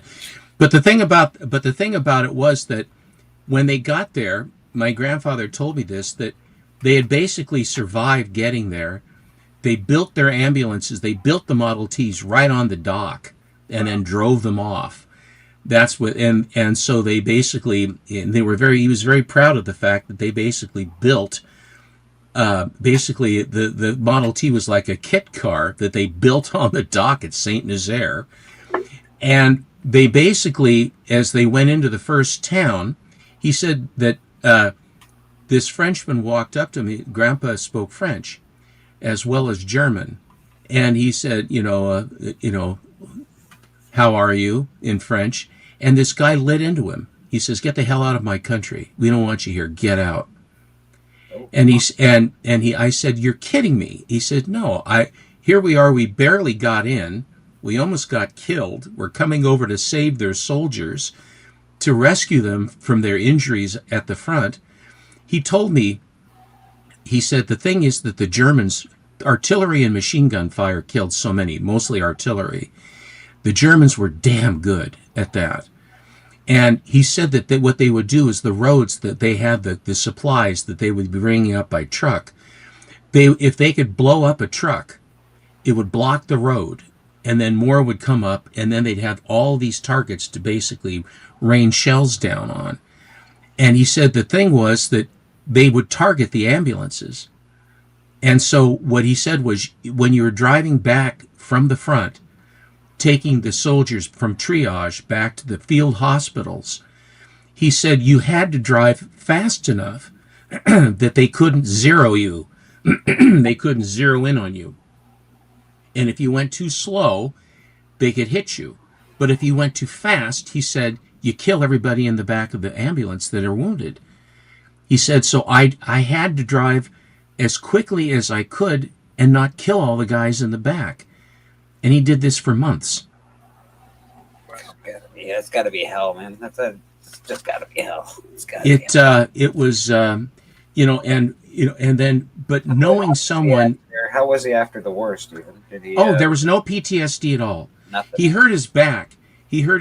And that's the way I unlocked everything. His records went to the National Record Center that was built after World War II, where all the records from the Revolutionary War all the way through Vietnam, everything went into this one structure in St. Louis. And then they had a big fire. Yeah, God forbid that. I was just going to say, God forbid it burns down. Apparently it burned down. God damn and it burned down, purpose-built building, and it burned. And so then if the records were burned, then if I was applying for my grandfather's victory medal that he never picked up after the war. And so what happened was then you go into what they call records reconstruction, and then they try to reconstruct his record. Well, there was nothing. So I was stymied because I wanted to apply for that because Grandpa earned it. And so time passed, and then my father reminded me that Grandpa had injured himself in the Argonne Forest, building a revetment or some timbers they were moving to back their ambulances into, which, by the way, the Model Ts they were asked to bring Model Ts. They said, the French said, we really want them. They're light, they can go, they're fast, they're easy to fix, they have a high ground clearance, they don't get stuck in the mud, they just go. And he said the Renault tanks that we have, our ambulances get stuck and all that. And so what did they do when they got to the front? They took all their ambulances away from them and made them drive Renaults. Oh. Yeah, and a lot of these guys didn't know how to drive cars. They actually hadn't. In 1917, a lot of guys didn't even know how to drive a car. So Grandpa did, but it's the story. But what happened was they had all manner of problems trying to it wasn't a matter of whether they could figure out how to drive. They had to learn how to drive them, like right now when they went up to the front. But he was in the Argonne, and they were building this backstop, and he hurt his back. And it really screwed his back up. And he went into the field hospital, and they trussed him up or whatever they did to keep him going. But all the rest of the way through the war, and then after the war, he applied to the VA because it hurt his back. And so in order to get any kind of compensation for it, you had to be 10% disabled. And with remarkable accuracy, they always said when they examined him that he was 9% impaired. So he didn't qualify. And so he said, and he went like 3 times. Those are the rules, Stephen. He's only 9% impaired. Well, it's amazing how they could get it to that close. That looks like a 9%er to me. We're very accurate. He laughed about it, but all of the intrusive forms that they made you fill out, insurance forms to fill out to try to make a claim, was the same back then as it is now. And so all of those records were not part of any of the stuff at the National Record Center. And so I applied to I got contacted the VA, and it was up in Seattle is where they housed all the records. That's the main clearinghouse for them up here. And I said, do you have records of my grandfather? They said, yes, indeed, we do. So they sent it down to the Portland office. I'm condensing this because the research, there's no internet. It's by telephone and letter. I'm doing this. And so not only did they have it, they had his original letters handwritten. So I got to see in my grandfather's own hand where he was, what happened, when he was there, who he was with, everything else, which I then took and then submitted to the government because if you couldn't establish where your relation was, ain't no medal. And so they said, thank you very much, and then the medal came. But it was because he had injured himself, sadly, and his whole life he had to have, I remember at the dinner table, he had to have special pillows to hold his back because it was never right. He couldn't, it was part of, he was injured. So anyway, but that's, it's interesting stuff. Very interesting. Very interesting. Absolutely. That's what you call a lemon tree. I wasn't gonna do it, but I almost did it, Steven. I had my hand on the button. Don't you worry. I'll go quicker here. If you don't know who Steven is, and I'm gonna take credit for this because I'm pretty sure I did it. Steven is the lemon tree master. He will go off. He likes to talk. He's got a lot of knowledge on history, so it is just the way it is. We call it Steven's Lemon Tree. I told him he should start his own show once. I think I said Steven's Lemon Tree or something of that nature. And even though I know The Simpsons, I didn't know that part. I said, what do you keep saying lemon tree for? And then he played the cartoon for me. And I went, oh. Yes, this cartoon, in fact. Sorry, Steven. Go Hey, ahead. everybody! An old man's talking. Grandpa's the name. Did you know this tree dates back to frontier times? Wow. Shut up! I love you, Steven. I love you, buddy. Very cool. What kind of plane is that? What's going on? That is a B. That is a B-17. Nice. And and this is where they formalized. It's not very particularly accurate, but it's an approximation of what it was when the B-17 first came out. It was it's a very fast bomber, and they figured it was fast enough that the fighter aircraft couldn't catch it, and so they didn't put many machine guns on it, and as a result, what they found, unfortunately, was that the ME-109s and as the aircraft technology was improving, the Germans perfected it during the Spanish Civil War. They basically tried out all of their bombers and equipment and everything else down in the Spanish Civil War. And so what they would do is the very first B-17s that went over, the Germans would fly at them head on, and they would shoot their 20-millimeter cannon through the whole length of the plane, killing everybody and shooting it to pieces. So then they put a turret on the top, and they put side guns, and then later on they put a ball turret underneath, and then they put a chin turret on the front, and so then they would come in from behind, and then they put what they put a stinger in its tail. They put a gun in the back of it. And it was at that point that the term for the B-17 changed into Flying Fortress, which was the term that they used for it. Very cool. We got Dagger cards in the house. How you doing, Dagger? Good to see you, buddy. They called these cement things dragon's teeth, and tanks would get hung up on them, and they, like the Siegfried line and stuff, and they get tangled up in that, and then they would get stuck. But then they had bigger tanks that had like a bulldozer blades and stuff, and they would come in and they would clear those out, or they would bring in the sappers would come in and blow them all up so that they could come right through. Yeah, those tail gunners must have heard. Well, the ball turret guys, they were very small. They were basically hanging out of the bottom of the plane, and they had metal protection. But once they were sealed in there, they were sealed in. It was war. Just the feeling, like I don't know the feeling. I've never been in that situation, but you watch a lot of movies and TV shows, Band of Brothers, and these guys in these planes, and bombs are going off beside them, planes shaking, planes getting strafed with bullets. It's I couldn't even. It's war. I couldn't even imagine, to be honest. And they went. Balls of steel, indeed. Definitely balls of steel. They're like for real. Susan's dad was in a B-24 Liberator. He did multiple tasks in the radio operator, but he was a gunner. And the B-24s, the B-24s were made in much higher numbers than the B-17.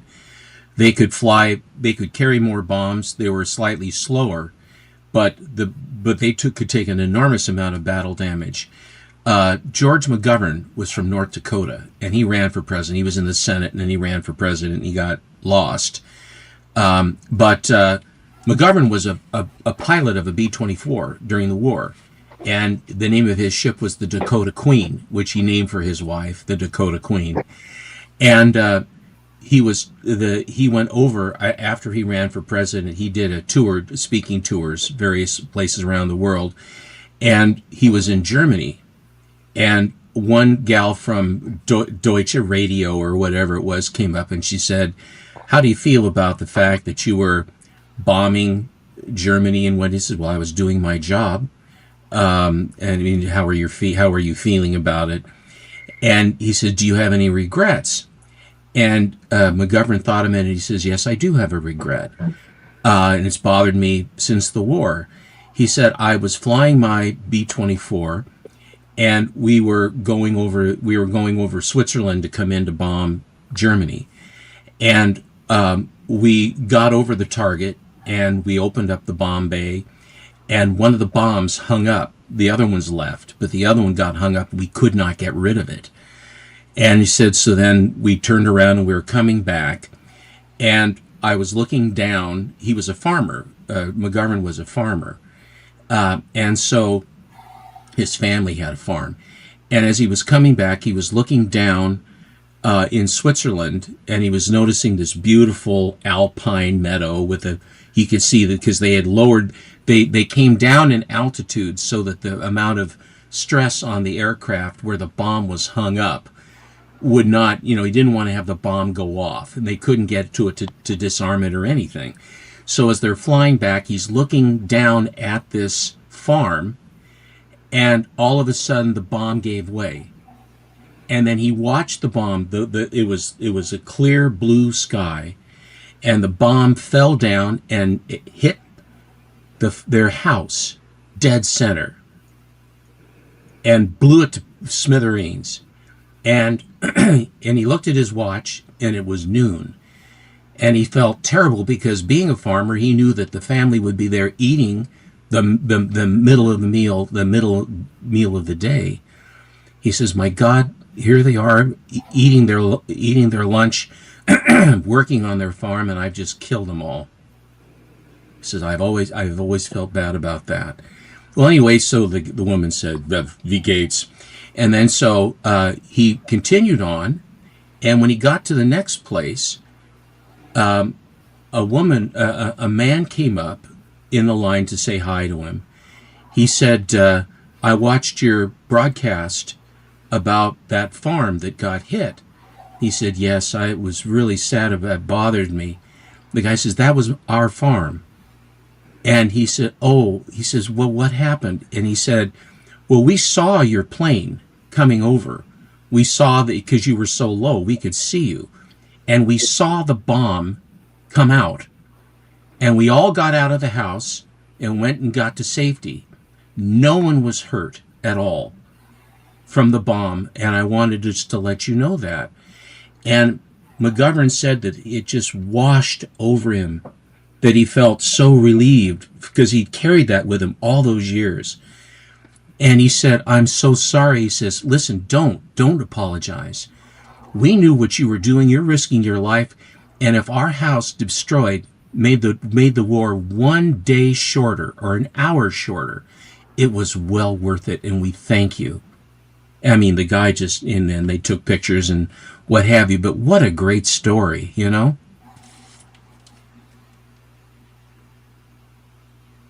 that would have been a big relief. Carrying that with you all that time. There was one other one. George Tibbets was the name of the pilot that flew the B-29 that dropped the Enola Gay, that dropped one of the atomic bombs. And it had the same sort of thing. He was at some sort of a book signing, and a reporter came up and she said, "How do you sleep at night knowing that you dropped an atomic bomb?"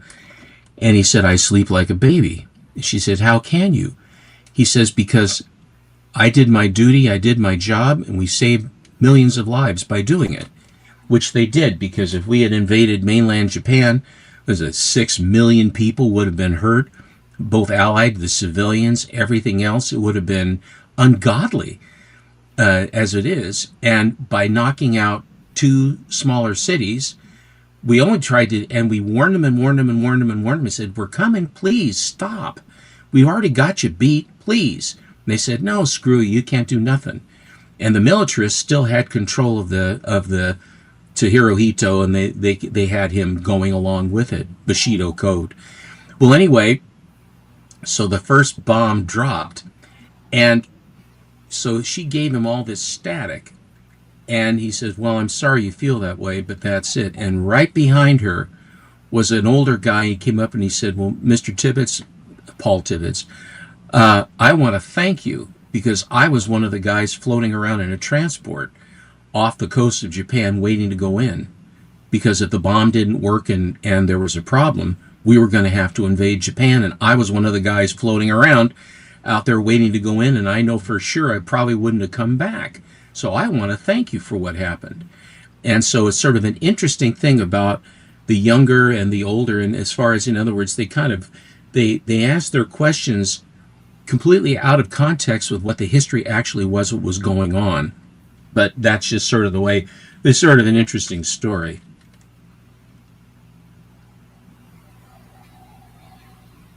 The variety of covers that they came up with, the idea, but it was always about tanks, which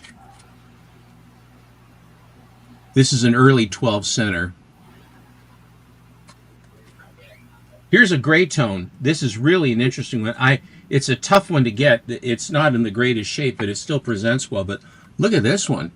These are great comics you're showing, by the way. These are awesome. I just have a few more. Okay.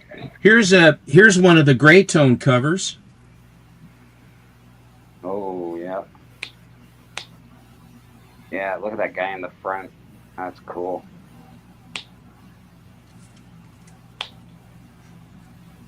That was the first 12 cent, and this is the last 10 cent.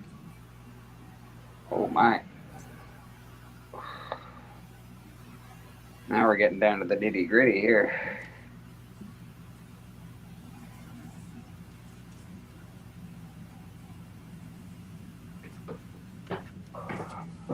Oh, that's nice. That's a hell of a cover. Holy smokes. Poignant. Yeah, that really tells the story right there. These are I have two copies of this one. This is the first appearance of the Haunted Tank. Whoa, this is a big book. This is a good book. And the thing about that I found out, I continue to learn, the planes that are pictured are TBF Avenger torpedo bombers. Now, the bombers that they had prior to that were called the Vindicators. And the Vindicator was slow, very slow, and it was all we had. And when they went in to fight, the Zeros were so much faster. Torpedo 8, which George Gay was the only survivor when they went in at Midway, when they had the Battle of Midway. The entire squadron was shot down because the planes, that's all they had. And the Wildcats that were supposed to be there to support them weren't there. They didn't match up properly.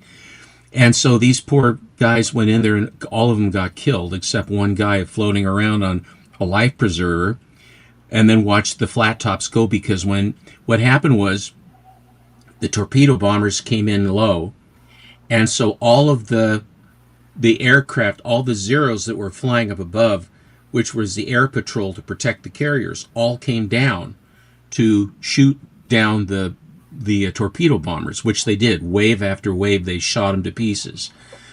Incredibly high mortality rate. But what it did was then the SBD Dauntless dive bombers, who came in higher, the Zeros weren't there.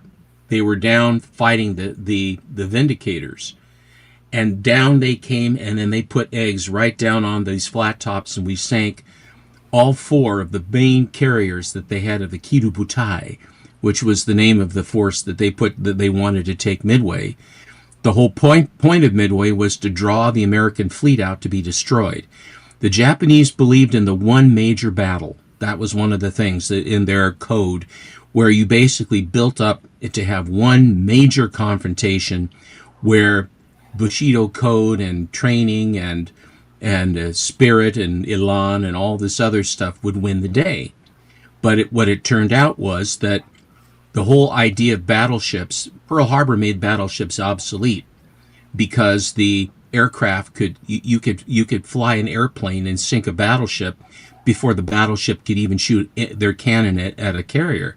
The range was too far. It was the end of the battleship was Pearl Harbor. They were used for ground support, but as far as having decisive naval battles with ships, the aircraft carrier changed all of that. Billy Mitchell was right.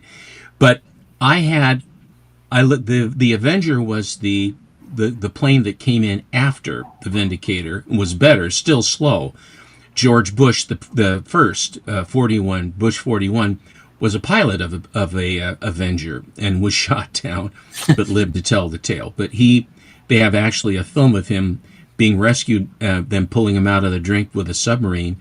It's really quite something. But the Avengers were then, they would come in with the Wildcats would take on the Zeros to get them off the back of the torpedo bombers.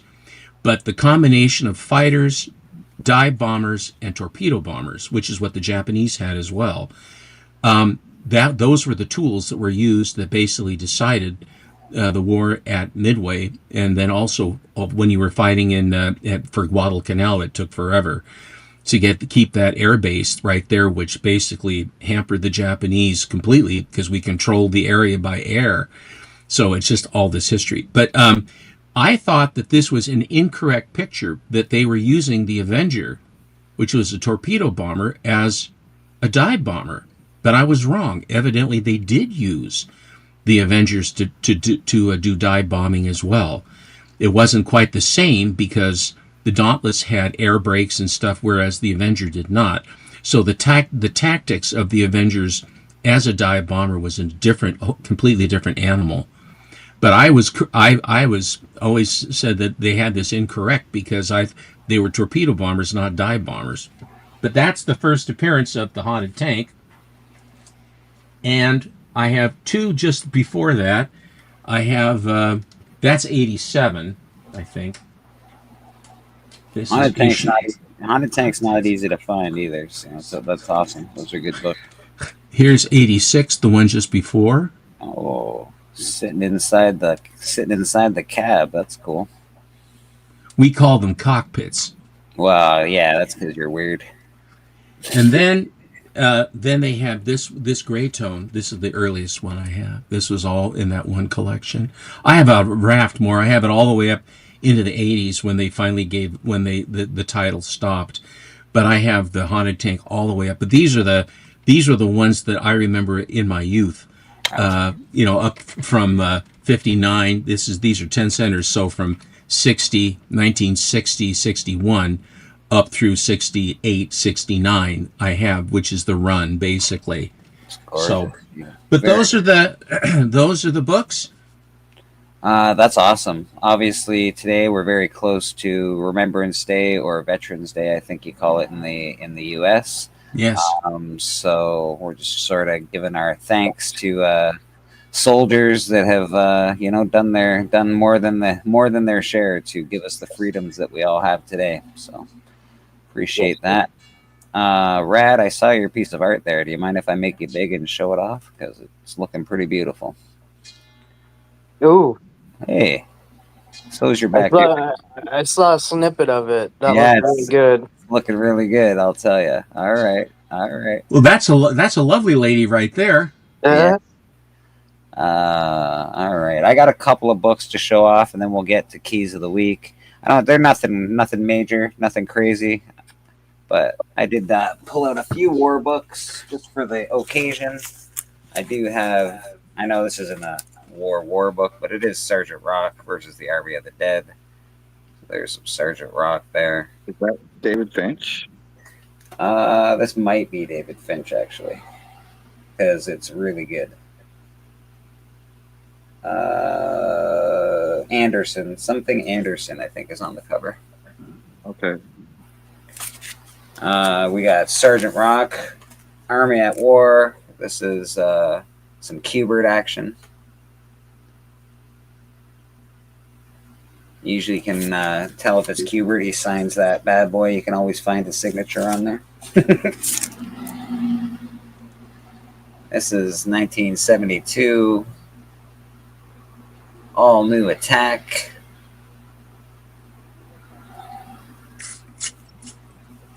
I should really like this cover. It's not old per se, but I really like this cover quite a bit. The yellow on it.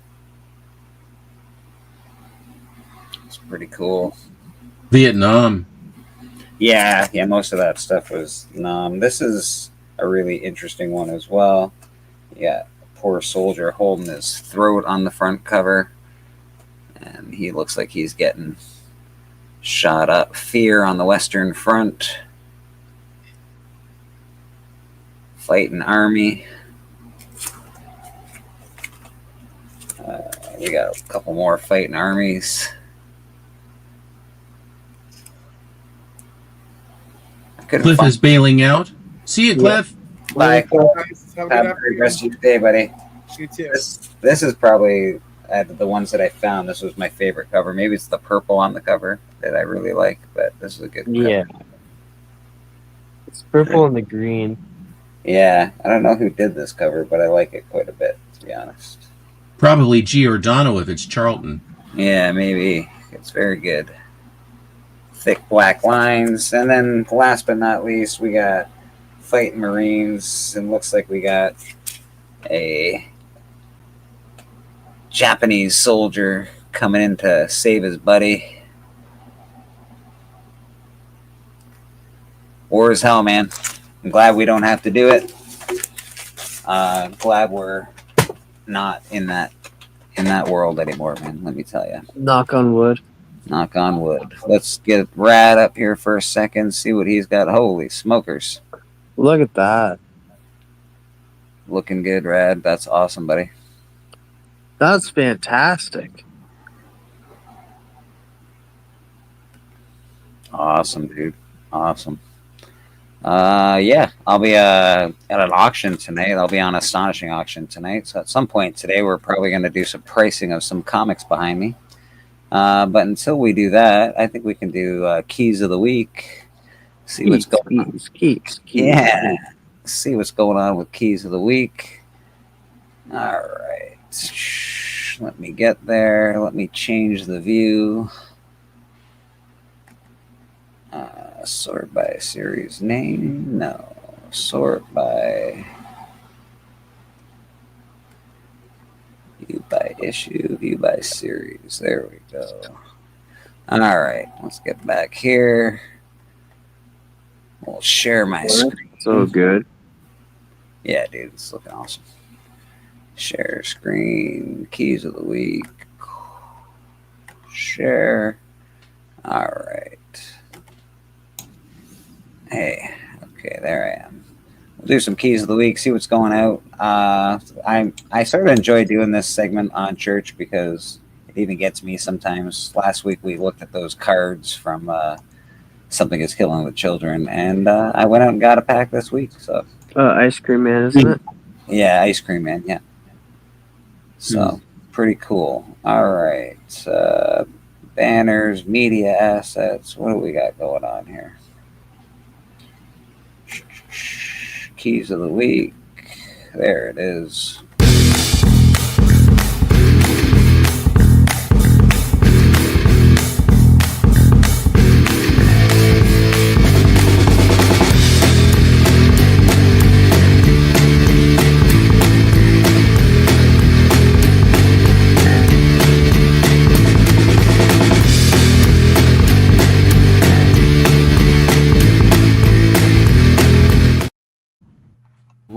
Just like that. We got Keys of the Week. Let's see what we got.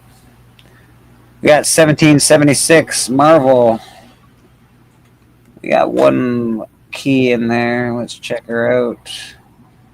1776, 5-issue limited series that sends Marvel superheroes to the dawn of the American Revolution, where they join forces with George Washington, Ben Franklin, and John Adams to stop history from being rewritten. That's very Americana. Didn't they already do something like this? I think they do something like this once a year.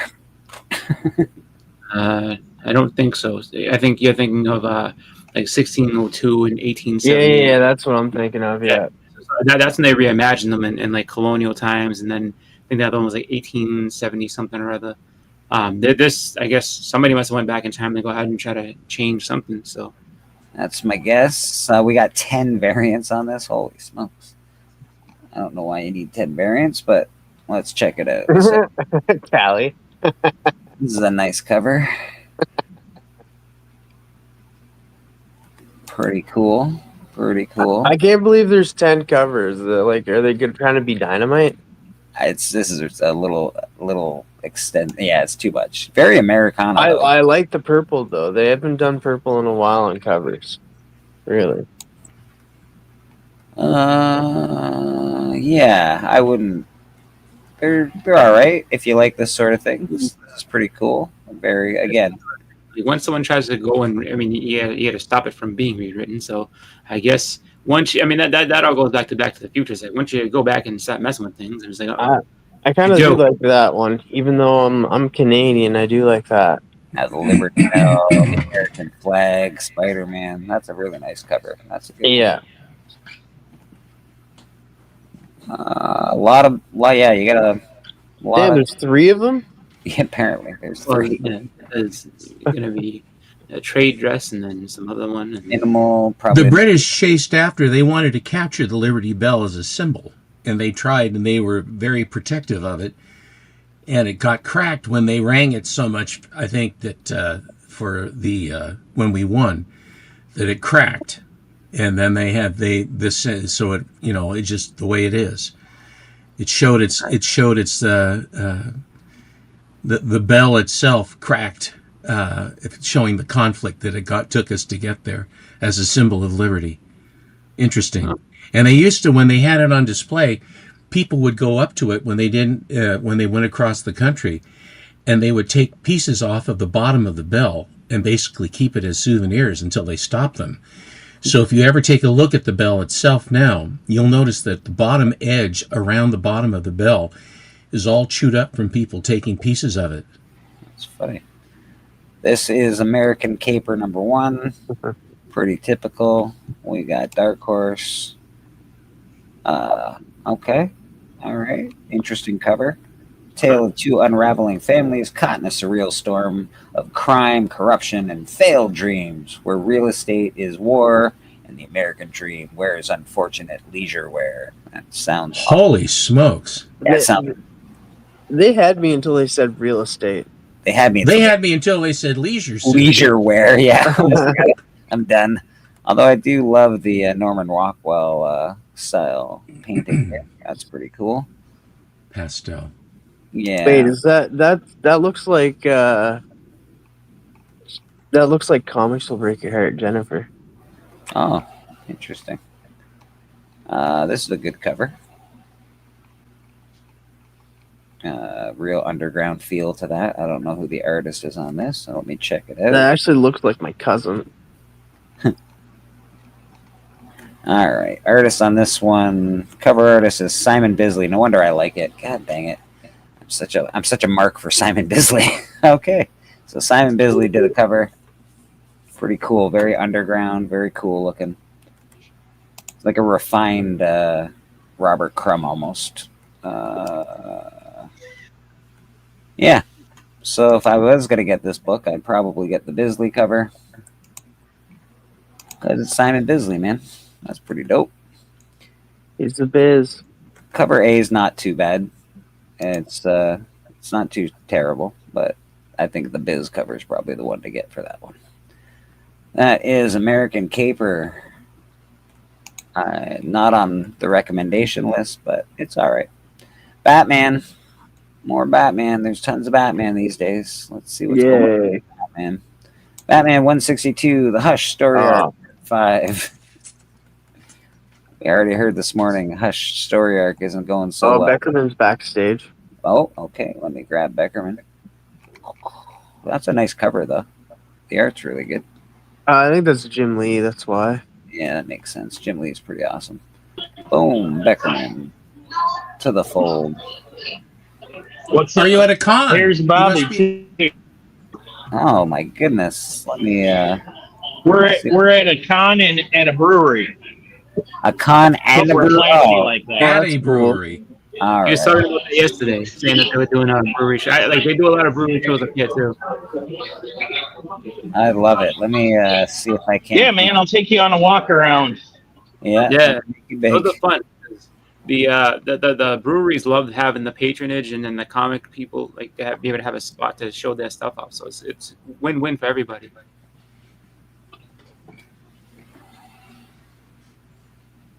We got Bishop Beckerman at a live show. Very cool.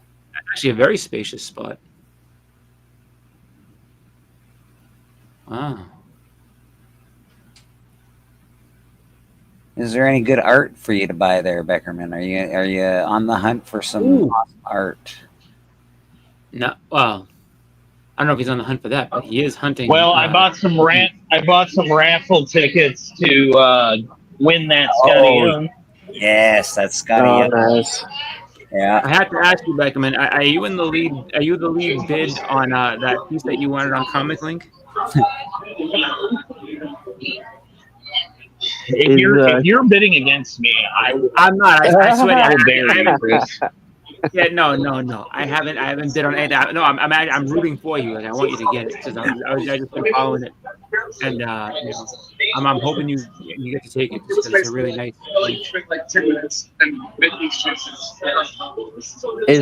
Is Kyle there, Beckerman?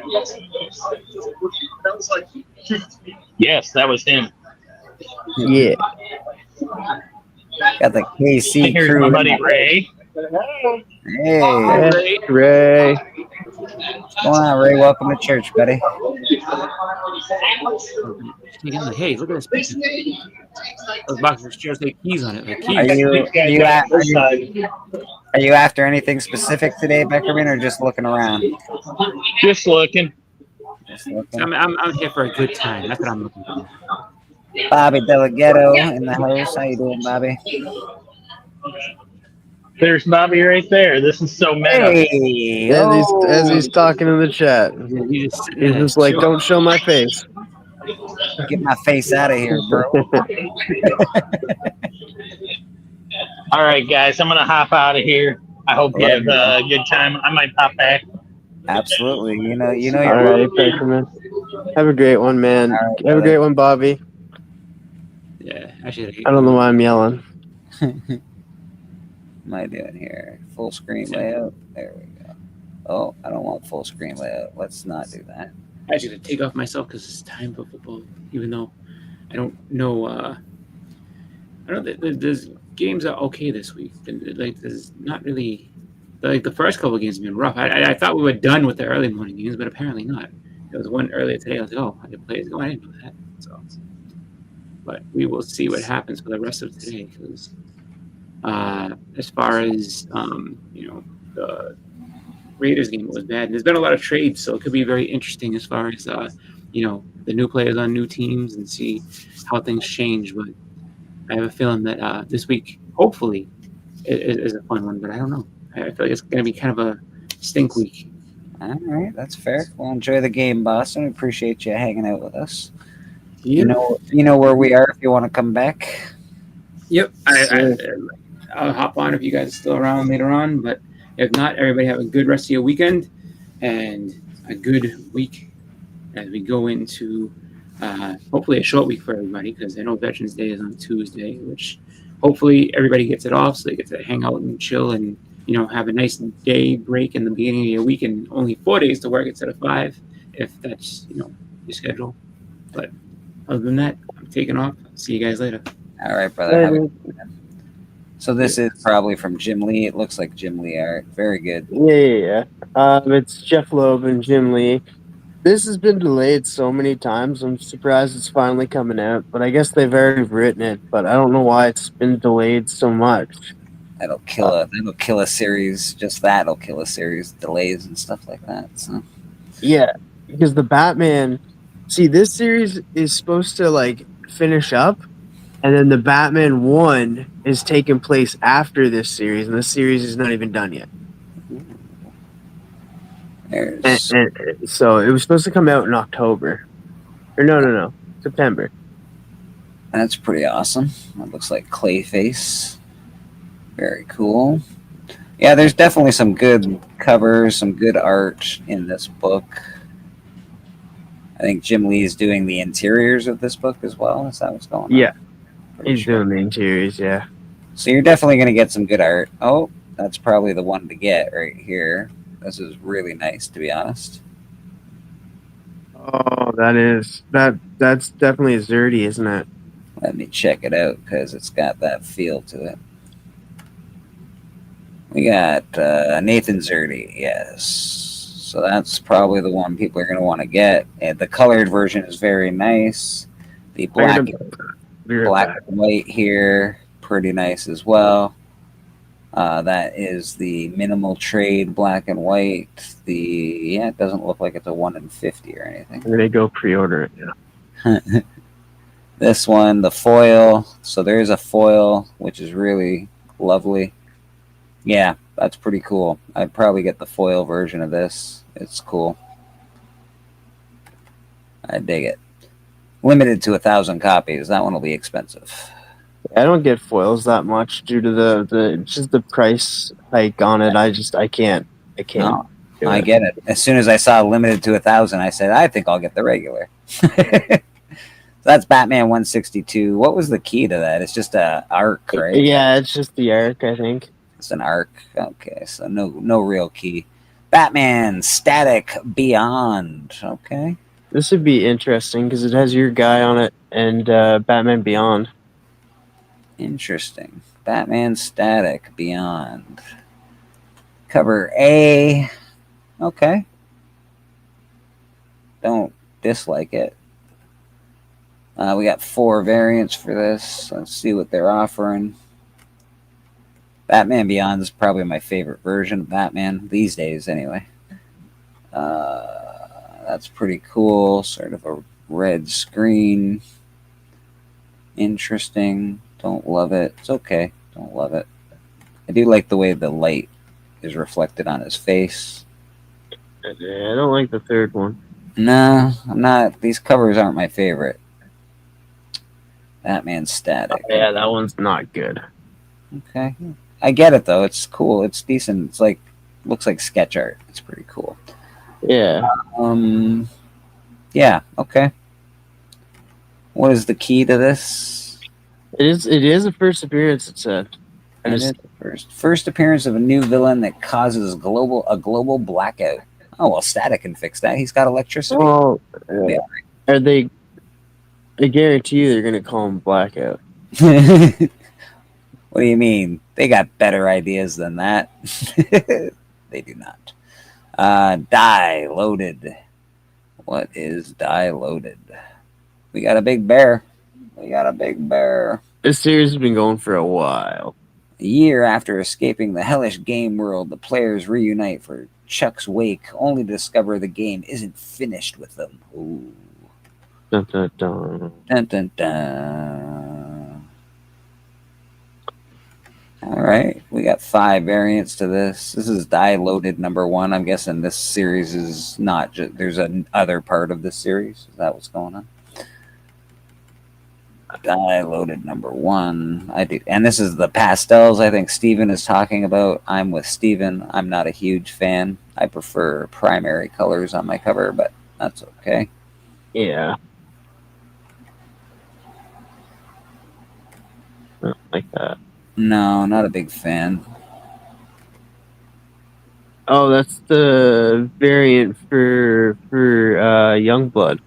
The Image is doing all the Youngblood variants and stuff across multiple titles, and I think that looks definitely like it. This one might be cool for Rad if he's into this blank. It does say Die on the top of it. It's got sort of a character sketch and name, player, class. That's pretty dope, actually. That'd be a cool video game cover you could do with this one. All right. So that is Die Loaded #1. Nothing to say that it's a real key, but if you like that sort of thing, go get it. Green Lantern Corp number 10, possible first appearance of Enquar, a new threat building an army to take on the Corps. All right. Cover A. Pastel-y, but it's okay. Not too bad. I'm not really... I can't type it. As the thing Callie's trying to say, it was die, but it's like die exclamation mark, die exclamation mark, die exclamation mark. I can't put it in the chat though. It's not letting me. Yeah, they probably won't let you do that. That's pretty cool. I like that cover, to be honest. That's an interesting... I like that. I dig it for a Green Lantern cover, and I'm not a Green Lantern huge fan of Green Lantern, but... Yeah, I don't like that one. I don't like those covers. Yeah, these are pretty popular. Not for me personally, but pretty popular. And then this final bad boy down here. That's how the Earth is shaped, guys. It's oval, not round. Are we flat? Are we flat? We got a flat Earth? Uh-oh. DC, what are you doing? Yeah, that's something. DC Green Lantern, possible first appearance, so it may not be. Probably not. They always love to do possible first appearances. Headless Horseman, Halloween Annual. Nice. Headless Horseman. Dude, hasn't this been on... It was on last week and the week before. Yeah, this is like 3 weeks in a row. I don't know what's going on. Are they really trying to push this book? I think they are. I do love cover A quite a bit. Like I say, it reminds me of a creepy cover. Cover 1, actually. Creepy number 1. It's got that vibe to it. I don't love the other... But there's only 2. I don't love them, but they're all right. They're pretty cool, even still. I do love cover A on this. If you see it, I don't know. Pretty cool. May as well pick it up. It's an anthology of horror stories. That's fun. That's always fun. Headless Horseman. But yeah, this has been on there for a couple weeks now. Joker, Harley, Malicious Intent. No. Don't put them back together. Follow-up 2019 series, Joker, Harley, Criminal Sanity. So this is a follow-up from the 2019 series. This cover A is pretty cool. It's very cool, actually. I have a feeling this is what Murder King sort of looks like, to be honest. It's got a similar vibe to that. All right. The variants for this bad boy. Image coming soon. I like that down there, but let's do this one first. That's pretty cool. Very computer generated.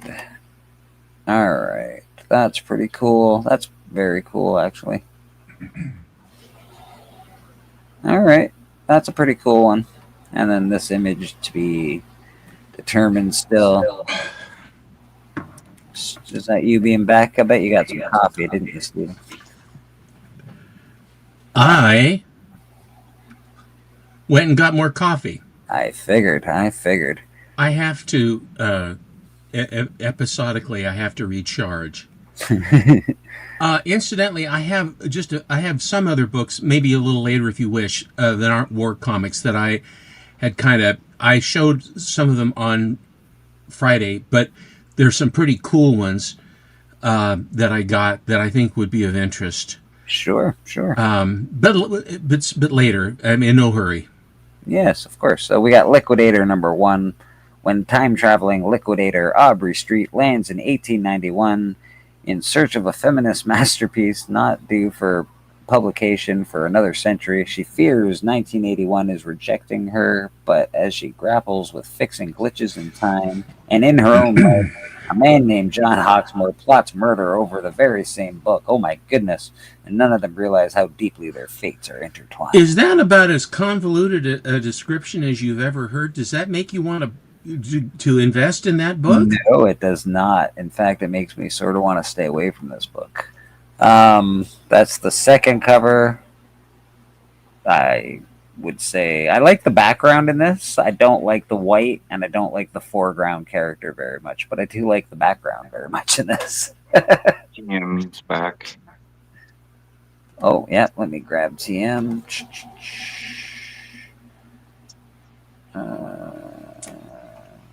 Where am I? Give me a second, TM. I'll get you in a minute. I've got to do this. There we go. Boom, boom, boom. TM. Oh, hey, we got Papa Wheelie back there, too.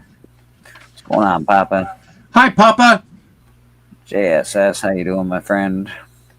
Good to see you. Hi, John. All right. So we're going through keys of the week. I like doing it. Sometimes I see things that I like. Most of the time, not so much. But there are things that I think are pretty cool. This is not one of them. Liquidator can stay on the shelf for all I'm concerned. Oh, we got Predator Badlands. Just in time for the movie. Aren't we lucky? I do like Predator very much. When is the movie coming? Yeah, yesterday or November 1st, I think. It's coming. It's like. Oh wait, no, yeah, Badlands already out. Oh, it's already out. Okay. What's it called? Predator. Yeah, and it's getting high reviews. Like people are loving this movie. I'm super excited for it. Cover A, not bad. You know, typical nonsense. I don't love the purple header on the top there, but it is what it is. I think the next cover, or there is a cover I really like. I forget which one. There's only 2 other covers to this, which I'm very surprised. Ooh, that bottom one looks awesome. Yeah, I think. Is that the one? Well, that's cool too, actually. That's pretty cool. Let's see. Like a what the bottom- sandworm kind of thing going on there. Oh man, blood! The green blood coming out. Yeah, purple. That is cool looking. Yeah, This not a fan of what they did with the movie. They very Disney-fied him. Yeah, they made Predator Mandalorian. Okay. He even has a little pet Grogu. You're kidding me. Wow. You should not be saying, "Oh, that's cute" in a Predator movie. I'm sorry. Oh, it's cute. It's cute. I'm sorry. Is that Ellie Predator I Fanning grew that up you're with. saying that about? Because like Ellie Fanning, yeah, she's cute. No, that's not who I'm talking about.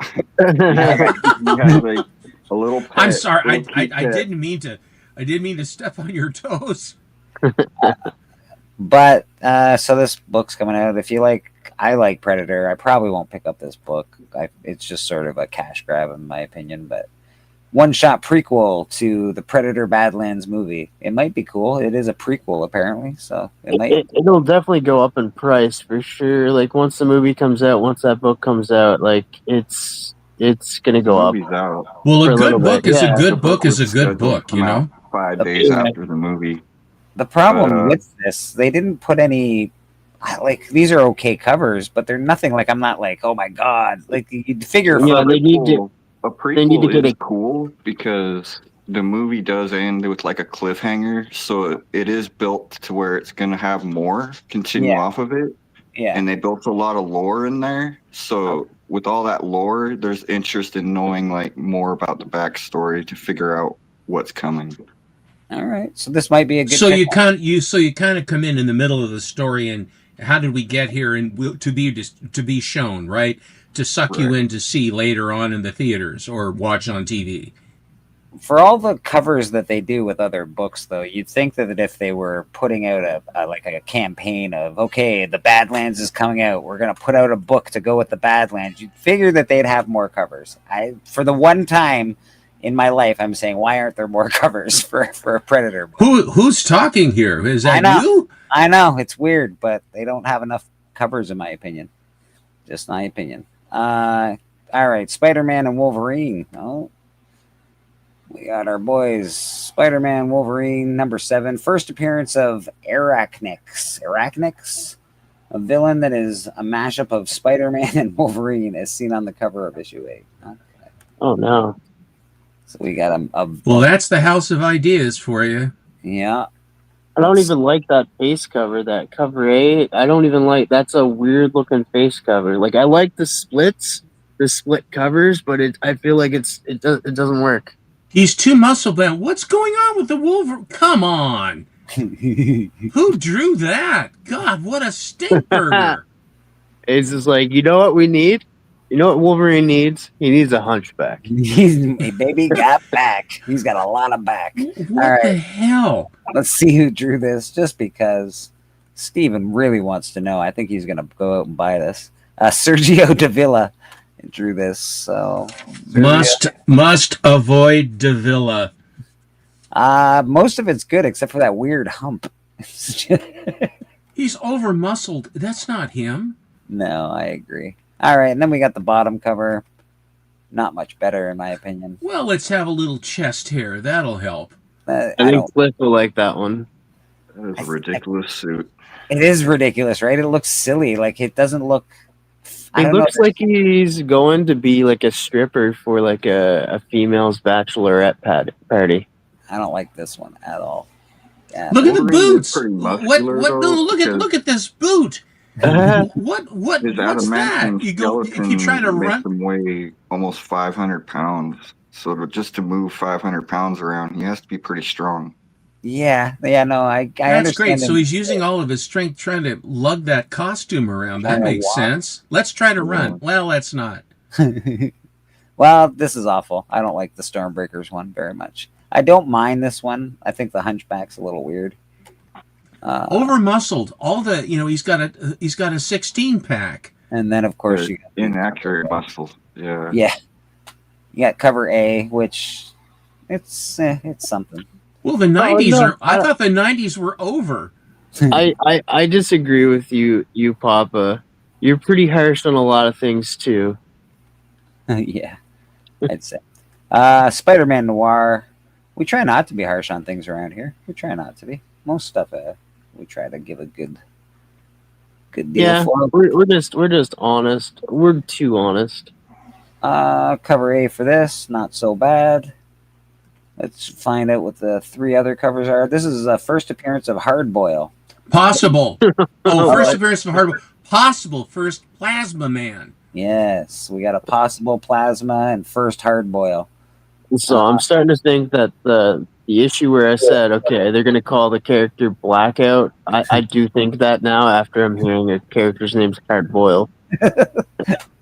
Somebody came into work that day and was like, I had some hard-boiled eggs this morning. That's a great name for a character. I have an idea. Very cool cover. I like the red and black on this. I dig that. The brain, very cool. Sort of a Batman Beyond feel to it, the dark future. I want to see Nick Cage as Spider-Man. This has got a real gray ghost feel to it. That's pretty dope, actually. Like it. Yeah, I dig that. Well, it's the Sandman as Spider-Man, basically. Basically, yeah. Not partial to this one, but it's not bad. I like the art. It's just it's not. I wouldn't buy this one personally. Yeah, these 2 are really good. This is a 1 in 25, so it's probably going to be a little more expensive. I like the main one, or not the main one, the one with him on the cover, like just him. German Peralta? Somebody named their kid German? German Peralta. We're going to name you German because you're from Germany. Yeah. Yeah, I just remember Peralta from Brooklyn Nine-Nine. Oh, see, I remember Peralta as a skateboard company.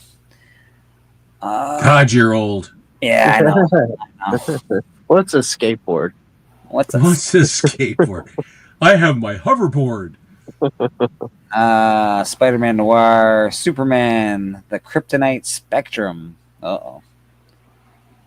That's an homage cover right there. Yeah, this is going to be, looks like it's going to be for kids. First appearance of Kal-Elf, a 5th dimensional imp. Oh man, I need to get this now. That's so cool. So yeah, this is a throwback for sure. Look at this, is interesting. Let's see the other 2 covers. Once you get through those covers, go back to that one. I need to see the bottom half of that. Oh, this looks cool. I love this cover.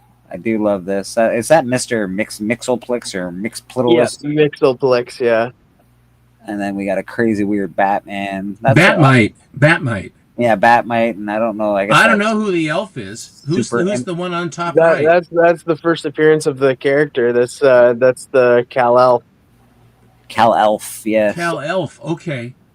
So this is, I think, Kal-Elf right there. It's just so funny. It's good, but not at the same time. I don't like this one bit. I do like the art style's good. The guy who drew, like, you can tell he's got real talent, but it just doesn't appeal to me. That's all. It's so funny. Like, Wearing his striped pajamas. Yeah, it's a little And look at his feet. yeah, I saw the weird socks on his feet. I do like. part of me wants it. This is probably the one to get. I think, in my personal opinion, I'd get this one out of the 3 or 4 that we're looking at. Yeah, Superman Krypton 4, the first appearance of Kal-Elf. All right. But Superman first appearances, they don't come around too often, so grab them when you can get them. Teenage Mutant Ninja Turtles X Godzilla. I think it's supposed to be times Godzilla, but all right. Crossover Godzilla, Teenage Mutant Ninja Turtles. Nothing super important, but if you're a Turtles fan and a Godzilla fan, you might want to do that. That's pretty cool. Variants. That's pretty cool. Let's see the 10 variants of this nonsense. All right, we've got the kids variant. They do it with everyone. Well, they've got Godzuki in there with them too, huh? Yeah. They're very cartoony. That's a 1 in, what is it? 1 in 52? Yeah, I don't understand what's going on with the one. What's a 1 in 52? It's ridiculous. It would make sense if it was like DC, but this is IDW. 1 in 50 makes sense, but a 1 in 52 is a little much. It's just because of the 52 initiative that they did over DC. That's why it makes sense for that one. But this, it doesn't. So, not digging too many of these covers. Oh man, from afar, that pink cover up there looked like did look like a piece of turd. Yeah, I don't like what's going on here at all. From afar, it does, like the cartoon turds. From close, it looks like a piece of turd. Boy, this is enlightening. Yeah. That's a cool one. I like that one actually very much. Yeah. The thing is, Godzilla is not friendly. Godzilla is a force of nature. I mean, he destroys good and bad. It's not. It doesn't matter if you're in his way. You're dead. I mean, that's not anymore. Godzilla. He's an elemental. He's not. They need to make that one up there that like we were just showing. They need to make that one into a foil because it'd be perfect. Oh, that would pop. I agree with you. This looks good too. I love the Godzilla's tail in the background, and you get to see Shredder. That's very cool. This next one looks pretty awesome too, actually. Yeah, I love the trade dress in the background there. It doesn't. It doesn't impinge. It doesn't hurt the art. No, it looks really good where it is. I'm digging where that's they pretty good. Reflection cover too. Yeah, this is pretty good. That's very nice, and I think they have an undressed variant, I would imagine. There's the undressed variant, and it looks great. That's a really nice looking comic. Let's see who did the art on this, because that's a lot of work on that one. That is a lot of work. Miko Suyan, that makes sense. Tim Seeley's writing. That's interesting. The cover is really. What's the synopsis? That's the Singapore. What is it? The Singapore Con. What is it? Singapore Comic Con. Yeah, limited to 300 copies, so it's not. That's a good chance we're getting those. Yeah, good chance for not ever finding that. If that's for I mean that only 300 for the amount of people that will go for that that the prices of that are going to skyrocket. Yeah, there is there's a dressed copy of it, so there are other choices, but the dress copy is just as nice. I like the trade dress on it. I do like the one just with Godzilla on it. I think the one with just Godzilla to me, I like that one the best by far. Yeah, this one. I love that. That says Godzilla right there. Yeah, it's very cool. It is very cool. He's got his blue lights on. I mean, he's ready to fire. It's a nothing burger as far as a real key goes, but if you're gonna pick this book up, I would. There's a couple. Oh, wait a sec. The right side of a connecting cover. Did you back up a hair? Yep, Did you see that? No, let me back it up. Back it up. did they say that that's part of a connecting cover? See, it is right down here. Oh, so that's Right the left side of side, connecting and there's cover, the left there's side. the right side. Okay. Okay, look at you see the shredder? Yes, yeah. That's the back side of Godzilla above it. I see it. Yeah. So these covers connect. That's very cool. Okay, that's a really interesting. That'd be a cool cover, connecting cover set. We got MJ Comics in the building. Nice. How you doing, MJ? Good to see you, man. Appreciate you, TM, for keeping me up to date. When I'm over here, I can't see the chat. I'm looking at all this nonsense on another screen, so appreciate you, brother. Teenage Mutant Ninja Turtles, nothing burger. I wouldn't go picking it up unless you're a Teenage Mutant Ninja Turtles fan or a Godzilla fan. But there might be a few somewhere. Yeah, there might be a couple around. We got Venom. I do love me some Venom. Venom number 25, reintroduction of Blue Streak, possible first appearance of a new individual since the character was killed in The Punisher number 9. Debut of a new Venom design. This is by the next one. But let's look at it. Let's look at it. I guess that's the new Venom design. Interesting. He's got a yellow sweater vest on. Yeah, it's cold. It's Christmas time. It's that's cool. It's sweater season. We got 6 variants to this Venom look. Let's see what's going on. A lot of possibles. I do like this, even though I don't love the background in it. I like the art. It's good art. They've been doing this a lot lately with these squares in the background. It's like yes. I know it's a style. It's like 1955 modern. Yeah.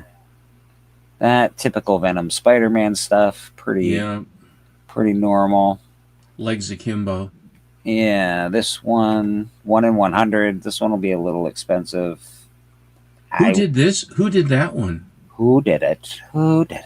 That's the 1 in 100. I don't know if I love it, to be honest. Puppeteer Lee. What a handle. Let's name our kid Puppeteer. Puppeteer. No wonder he's an artist. Lee is really good. What do you think of this, Rad? It's like it's got an art style to it for sure. It's like looks like a painting. So is she the Venom? It doesn't look like his normal work, but I don't mind that. That looks pretty cool. It's okay. His other work is really, really good. Like, is she the Venom? Is she the host of the Venom? I don't know at the moment, Steven. I haven't read Venom in about a year, so I'm not sure what's happening with Mr. Venom and his. I thought it was because Venom. He was what? No, he went to the planet because he's like basically the king of all fucking of all the symbiotes now because he beat Null. That's sort of the last time I read a Venom story. Yeah, I thought it was his son, but yeah, I've been so far behind on Venom as well. Mary Jane was symbioted with Carnage. Right, yeah. And I think the new writers took out basically all of anything that Donny Cates did in that run. The new writers were like, nope, we're not doing that. Made it not again. We got a lot of same covers with words on them, and then this one at the bottom. Don't love it, but it's okay. I like the butt. I like the arse on it, but I don't like the rest of it. Yeah, well, that woman's definitely Venom. Yeah. Is it Mary Jane? It looks like it. Like her. Looks like it. Poor Mary Jane.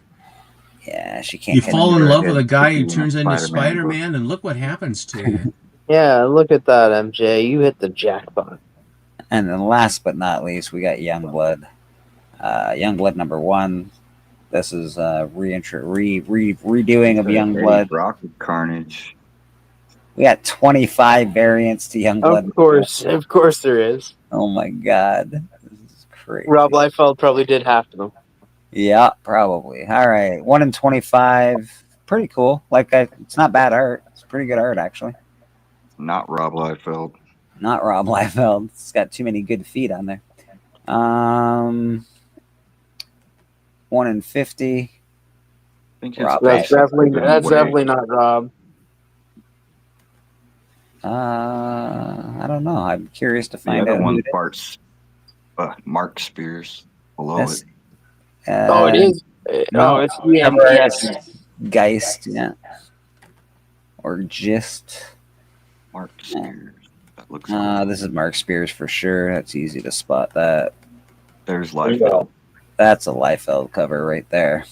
You can see his face. He's got that weird puckered face. with He's got that tiny- pinched tiny face nose. like he's trying to hold something in. And you can always tell a Liefeld too because he always puts Liefeld in the corner. Well, the nerve of the man. He charges extra for the chisel. It's lower price for a regular SIG.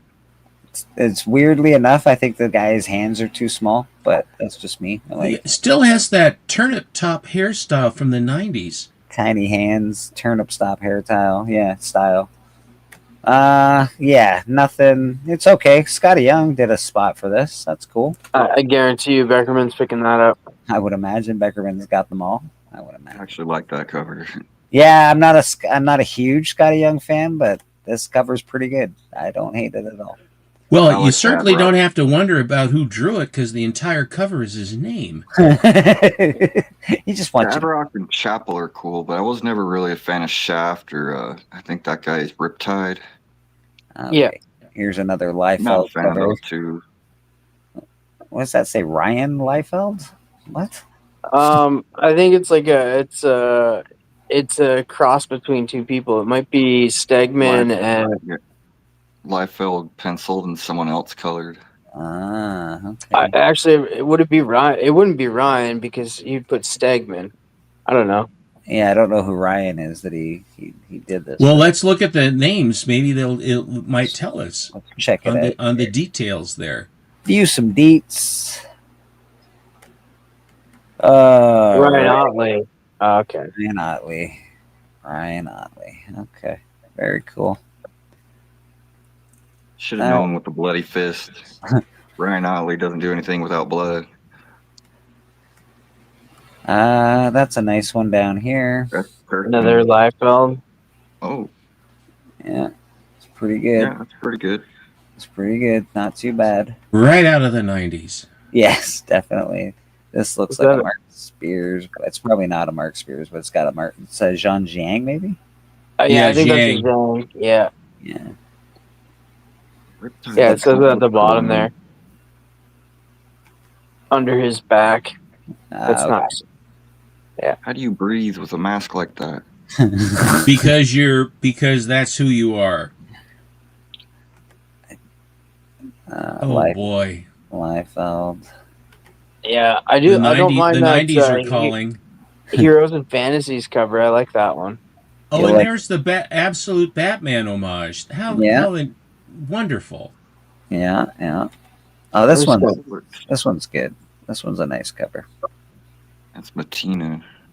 Yeah, it's really nice. Who's the gal on the Yeah, left? She uses AI and a lot of digital tricks. I don't really like Matina. Yeah, He got fired, didn't he? And now he's just coming back to work. Like everybody forgave him. which I don't understand how you can he's gonna do it again. What did he do? I used AI or something. He used AI for a cover, and he got called out for it. This One of is the a good first cover. entrepreneurs of digital art. Like he tries to push digital art as far as he can. This is a good cover. I like the fact that they're destroying the Youngblood. I think that's cool. Yeah. Trade dress destruction. So, I like so the one a couple above, I think you passed by it. I don't mind that one. The one above, that one. I like it. Yeah, it's real 90s. That's got a super 90s feel to it. Who's the big gray guy again? Bad Rock. Old Bad Rock. Sort of like Concrete and the Iron Giant fused. I do like this cover. It's not much of a cover, but I don't know. It's the simplicity of Didn't it. we see this last week? We did. I thought we saw this last week. There's two on this list that were on here last week. This is a very good cover. The head always looks like an almond. I mean, what's going? Who did that? Is that Kirkham? I'm gonna look right now because that's a great cover. Tyler Kirkham, yeah. Yeah, you pegged it. Yeah, that's a wicked cover, man. It really is. The art on that's really good. Kind of getting boring though. Like that's all he does now. Is those battle damage covers of a bust and somebody all battle damaged. It's all he does. Yeah. I don't like this style of cover personally, but some people dig it. So. Is that a dog on his arm? No. It's basically his mask. Oh, his muscles. Okay, I got it. Yeah. Looked like a little dog head. And then it's his mask behind him. It looks like he's looking at himself. He's checking out his own arse, I guess. I don't know what's going on. Oh, deep. Deep, very deep. Last but not least, we got this guy. It's all right. They got Battle Beast there. And none of them had Chapel featuring them. Chapel's the shocked. coolest one. No, Chapel's in a few. I think Chapel, was that Chapel on the cover right there? Yep. Okay, yeah. Yeah. Pretty sure. Who's the pink gal that has the turnip hair? Can't remember her name.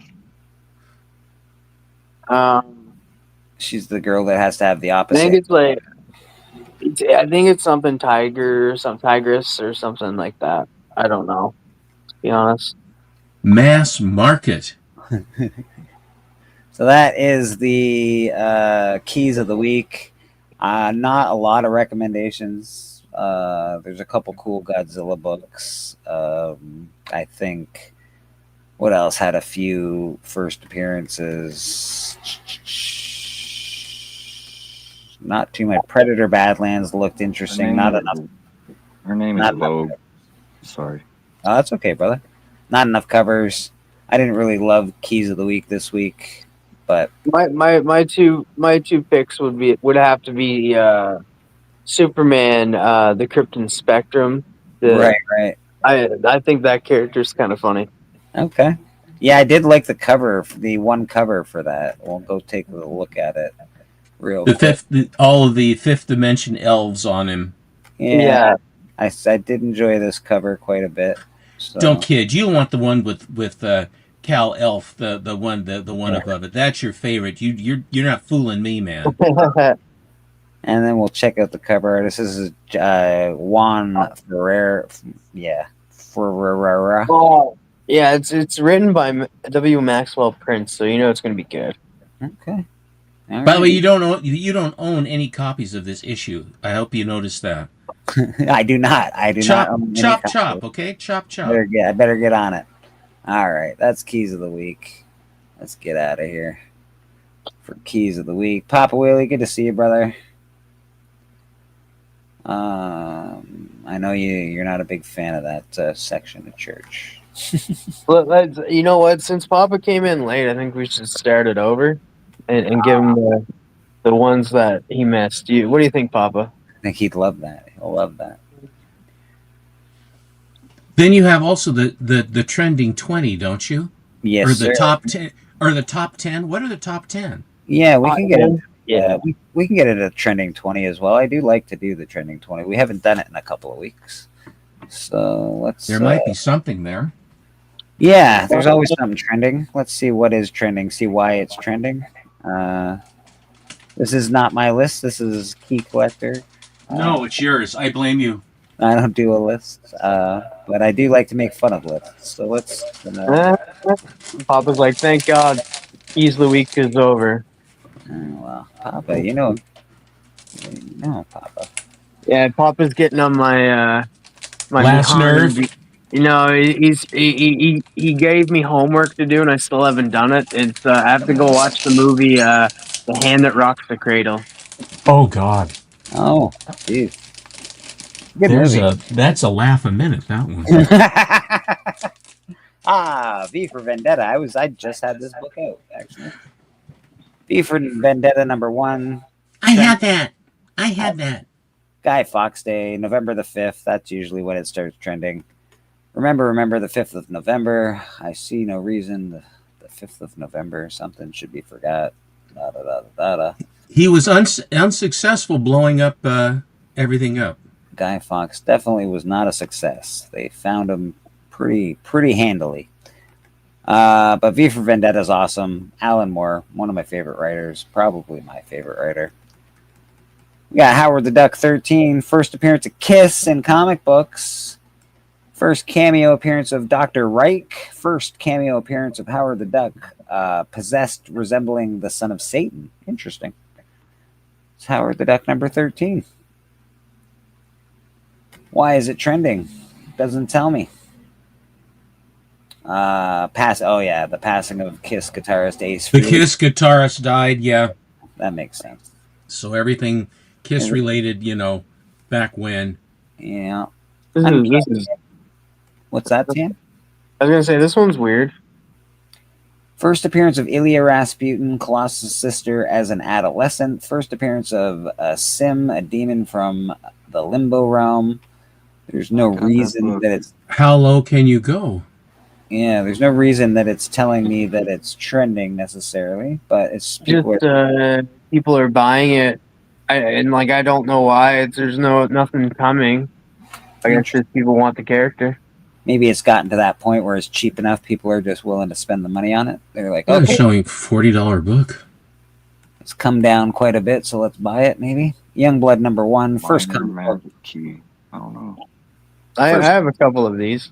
Yeah, I think I got one or two of these kicking around. And I also have a lot of Wildcat number 1 for some reason. Who makes their costumes that they wear? I mean, where do the costumes come from? That's a good question. They answer it in Daredevil. There's like a crazy weird guy that makes Daredevil's costumes. I remember that Flash story where they had the tailor that makes all of the evil villain costumes. Yeah. It was a really cute story. Batman number 1, first appearance of Dr. Zeller, inventor behind the Crown of Storms, selling on eBay, blah, blah, blah. That's crazy. This book's definitely going to go back down. It's just because it's the 66, number only one. 67 variants, Yeah. Just a few. Yeah, we're done with that. Not a big fan. I like the cover. Curious of this one. Definitely part 4. Increase in copies. I don't know why, but... Well, it's a great cover. Great book. Great story. Joker cover. Sort of like a fusion between the Gentleman Ghost and Joker. Yeah, it's very cool. Doesn't tell me why necessarily. Obviously, this one's shot up because of the movie. Predator number 1. I have a beautiful 9.8 copy. And I also have a 9.6 second print copy for sale. That will be for sale tonight on Astonishing Auctions. So yeah, that's obviously shot up because of the movie. We got Avengers number 9. First appearance and death of Wonder Man. All right, Wonder Man's coming to theaters or TV or whatever it's doing. And there it is, Wonder Man. Well, wow, that's not high in $900. Holy shit! Beckerman's back. Price trend is down. Yeah, That's that book never did anything. No, didn't do it for you. Well, I had a very nice copy of it in my collection, but it was dirt cheap when I got it. Yeah, I don't know why I'm like just looking at the fact that high copy of that is $900. That blows my mind. Holy smokes! Simpsons number 1. What's that, Beckerman? Hey guys, how's it going? I just wanted to check back in from the con. I can come back in a little bit, but I got some homies here like Swagda, Bobby Delgado, my buddy Rocon. And if you want at any point, we can come back and show our hauls. Yes, please. That'd be great. Yeah. Yeah. How long do you want me to wait? Whatever you think. 10 minutes or so, 15 minutes. Yeah. Well, you're doing your thing. I didn't want to interrupt you. Oh, we get interrupted here at church all the time, and we don't mind, baby. We don't mind. Well, we can go now then. Yeah. All right, let's get rid of this bad boy and show some hauls. All right, we're going to start with the king of Kansas City. His name is Bobby Delgado, if I can figure my life out.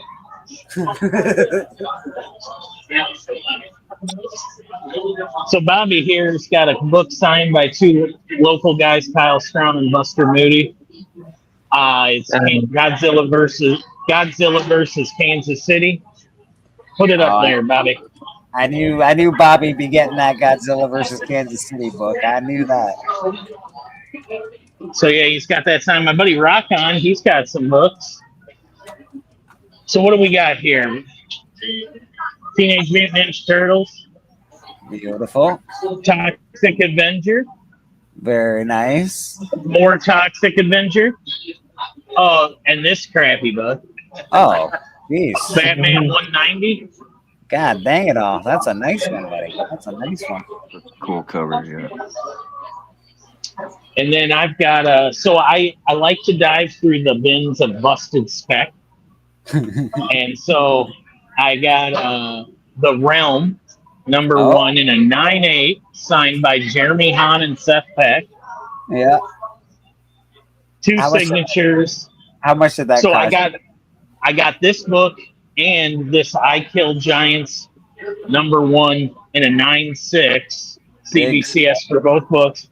I paid $50 for both books. Oh, beautiful. Total. $50 total. Those books were And then pretty big on spec. That's a great pickup. Great pickup. I love busted spec. I like getting it after it crashes. I love it too. Twig preview Ashcan. Kyle Strom's here. I had him sign that for me. I already had Scotty Young on it. This was given to me at the last wrestling show by John Young. Nice. Actually, and then finally, this is the book I was really looking for. I've been looking for a while, but I didn't tell anybody because I was afraid Bobby Delgado would give me one. So I got Spider-Man and the Incredible Hulk, Chaos in Kansas City. This was a giveaway in a local paper in the Kansas City Star. And it's got Craven beating up the Hulk and eating Spider-Man's health because of Ruthen's. And, logic, Craven beating up the Incredible Hulk, of course. Of course. Anyway, the guy had 40 on it. He didn't even negotiate. He did 30 on it. He lowered $10 for me. That's a great pickup. Great pickup, dude. Yeah. So I'm really happy. It was a good day. You guys did awesome, man. And here's Swagda's books, but while we were waiting to get added in, Swagda ran off to go buy more books. But let's go through his stuff because we're those kind of brothers. Yeah. It's a KC crew. You're allowed to do what you got to do. So this is literally 2 bags full of Swagda stuff. Swag is just like, I'm getting it all. Well, he's a coyote, guys. He's just a scavenger. So these are all free books. Tricker reads. Oh, there he is. I'm going through your stuff. Who's here? Scotty's here? What? Where? He's right there. I don't see him. Oh, shit. And Megan. Scotty Young's here, guys. God dang it. Go tell Scotty I said hi, Beckerman. I will, but first we got Axe Cop. I'm going through your stuff. Yeah, first we got to make fun of him. Usagi Yojimbo. These are all free books or what?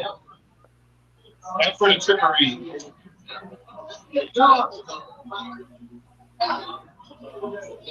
Scotty.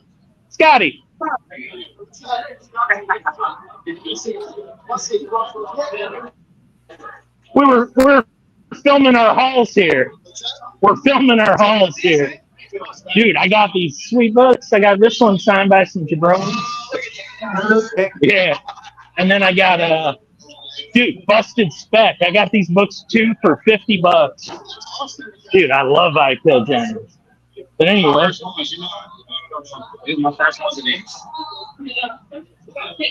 What? Yeah, I just picked up on them. So my guy's got Sergeant Fury and his Howling Commandos. Yeah. Nice. Very cool. Well, I can hop off here. I'll be right back, guys. Yeah, of course. Oh, nobody wants to look at that. There we go. Yeah. I guess Steven had to jump off. Oh, Steven had to jump. Okay. Yeah. Rad's doing an awesome piece this morning. Rad is always open for commissions, art commissions. He's done amazing stuff here on Church. He's doing a piece. He's doing the interior, some of the interior arts for Murder King. He's done an awesome cover for Murder King. He's done covers for The Doctor. He's done an interior piece for Damsels of Halloween. So Rad's coming along pretty awesome, man. Get him while you can, because he'll be too busy soon. Awesome, dude. That's looking so good, Rad.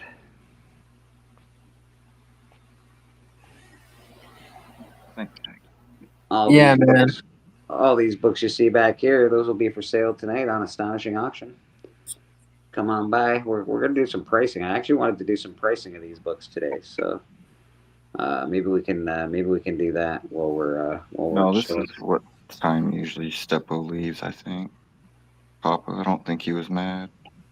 No. He's just How much is the annual 10? Well, we got to check. I'll have to look it up.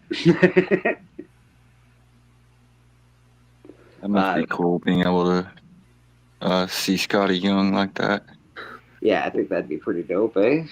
Yeah, it just comes up. It's an everyday occurrence for Becker, man. I had a bad experience trying to meet Nathan Zerdy this week. Oh no! I hate to hear that. I didn't even want to bring it up, really, but yeah. What happened? I spent all night trying to choose what comic to bring to have him sign, and I finally chose one. I don't know if I showed you which one. It was X-23. I think so. Yes, I think you did show me it. I was gonna get him to sign that, and so I got all excited and everything. I was looking forward to it, and he was there from 4 p.m. to 7 p.m. Yeah. And I got there at 4, right when it's supposed to be there, and I get there, and there's a line all the way outside, and I'm like, okay, I knew there'd be a line. Yeah. And then so I went and I got in line, and finally at like hour and a half, I made it inside the store. And then I'm looking, and there's 3 guys in front of me, all have short boxes, completely full, that they want him to sign. And he's going through and signing all of their books. And what made it worse is, I know he's trying to be like courteous and like, give chit chat, and be nice and talk and everything. But it's like, when you're going through that many books, don't stop in between every book and give a story about every single cover for every single book that you're signing. He acts like he had to tell a story for every single cover. And I'm like, dude, I've been in line 2 hours. My back hurts. My feet hurt. I was ready. I left. I said, I ain't going to wait anymore. I waited like 2 hours, and then I left. And I was like, I ain't even going to make it. I'm like, he's ending it at 7 o'clock, and all these guys have books. I'm like, I won't even make it. So it was a bad experience. I figured, I was like, there should have been a limit. It should have limited to how many people were able to bring. And he should have made people that had more than so much move to the back of the line. Did you actually get a signature, Rad, or no? No. Oh, I just left. That's fucking I thought crazy. about asking the shop owner if he would get him to sign it for me, but it's not even the same, because I have Nathan Zerdy's signature on a couple books. It's just I wanted him to get it to personalized to me. You want to meet him and actually, say hey and fuck I love you and all that shit. But I got to stand in line and hear him talk. He really hates Marvel. He hates Marvel? Oh man, yeah, he hates them. He said that they rejected a whole bunch of his covers that he tried to do for him, and he said he just rarely will work for him now. He said he loves DC. He said DC lets him do whatever he wants, That's He can put any kind of tattoos, whatever. He said he loves it. But Marvel, he said he can't stand them. I've been saying that for a while now, that I think that DC is a better company to work for, just because of the fact that you see comic creators that are like, hey, they worked for Marvel for a little bit and now they will never go back. Like, you look at Tom King. Tom King did an amazing run on Vision. And now you never see him go back to Marvel at all. He's just been doing DC work, whether it be like Danger Street, Mr. Miracle, Strange Adventures, Human Target, the current Wonder Woman. Yeah, he's not going back, and like that's with a lot of creators. So I'm surprised there's some like Philip Kennedy Johnson that still goes back. Like, even though he's crossed over and done Superman and Action Comics, he's still over there doing Incredible Hulk. Yeah, it's definitely not on Nathan Zerdy. He's just trying to be a good dude, but definitely all the dickheads that are like, I'm gonna get every book in my collection signed, is that's a little much. Ridiculous. Yeah, they should have It definitely wasn't just one. Like I said, it wasn't just one. There was like 3 guys right in front of me. There Yeah. was like 3 guys ahead in the line. Like a whole bunch of them brought whole short boxes. You know those I was guys just are like, those guys are dealers, and they're selling those books. Like, you don't need 300 Nathan Zerdy signatures. Even though he is awesome, I get it, but you don't need 300 signatures, man. There is a few covers I wouldn't mind getting. I have a few Nathan Zerdy signatures, thankfully to some of the people in here, but yeah. He was charging the first sig was free. Oh, and then wow. after that, it was $5 a sig.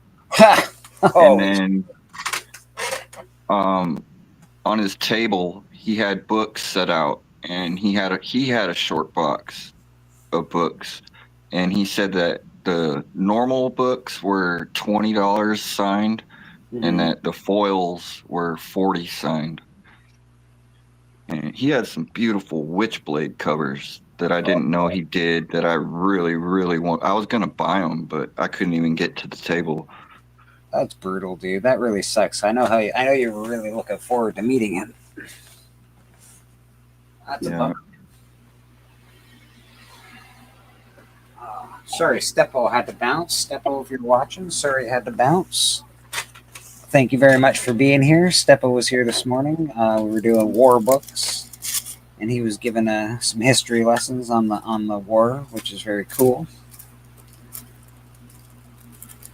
We were going to go through more of the trending list, but we got interrupted by Mr. Beckerman. He's finishing up a con right now. He's probably talking to Scotty Young, is my guess. Yeah, we can finish that list if you want. You think someone would let you skip ahead? Yeah, like especially I only had one book. I think I was the only person in line with one book. I think everyone else had at least a handful.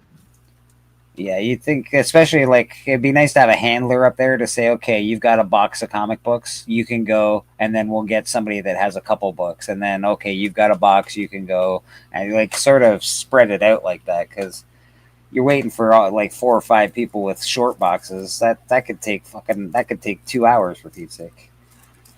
It took a long time. Like, I don't think I would have made it to him. Like, I was calculating the time. Like, I only had like an hour. That's brutal, dude. I'm sorry that happened. That sucks, man. Yeah. Maybe next time. Try to show up early and talk to the shop owner and make sure I get in front of the line. Say, yo, bro, let me in. Let me in, man. I had a feeling I should have went a little earlier to get in line. Like, but I got a feeling there's probably people there waiting a day ahead of time or something. They probably camped out. Yeah, I wouldn't doubt it. Actually, I wouldn't doubt it. Especially he's doing signatures for $5. That's pretty awesome. First one free. That's even better, man. Yeah, I wish I would have known that. I would have brought more than one book. Yeah, I would have waited. But, yeah. That sucks, dude. I don't know what's going on this week. We did Comic Collector Club this Friday. Bring on the list. Yeah, man. And what made it bad too is they said that he rarely comes to this area. He rarely comes to Georgia. So Yeah, this was probably like a once in a lifetime probably thing, like him being in this area.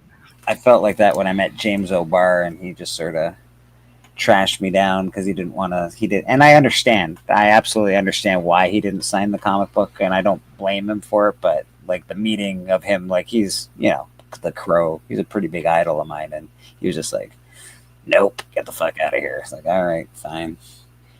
Really bummed me out, but I don't think I'll meet him again, which is my worst problem. I really like James O'Barr, so oh well, we'll figure it out.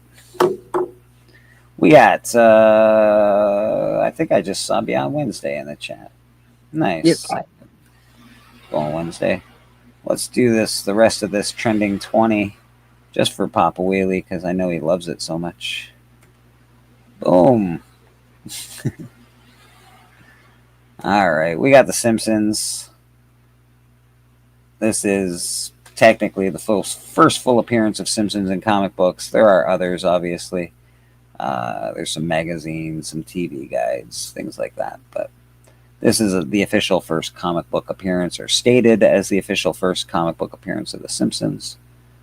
Polybagged with a poster. If you're getting it and it's not polybagged, just make sure it has the poster. That way you can have a complete book. Don't mess about. We got the silent issue of G.I. Joe, G.I. Joe 21. I think they did this. They should leave it in the poly bag or take it out. No, you always take things out of the poly bag.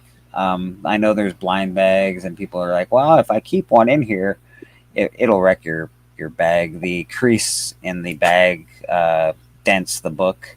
It's really hard to get out after a while. So I would recommend taking your stuff out of poly bags if you get them in poly bags.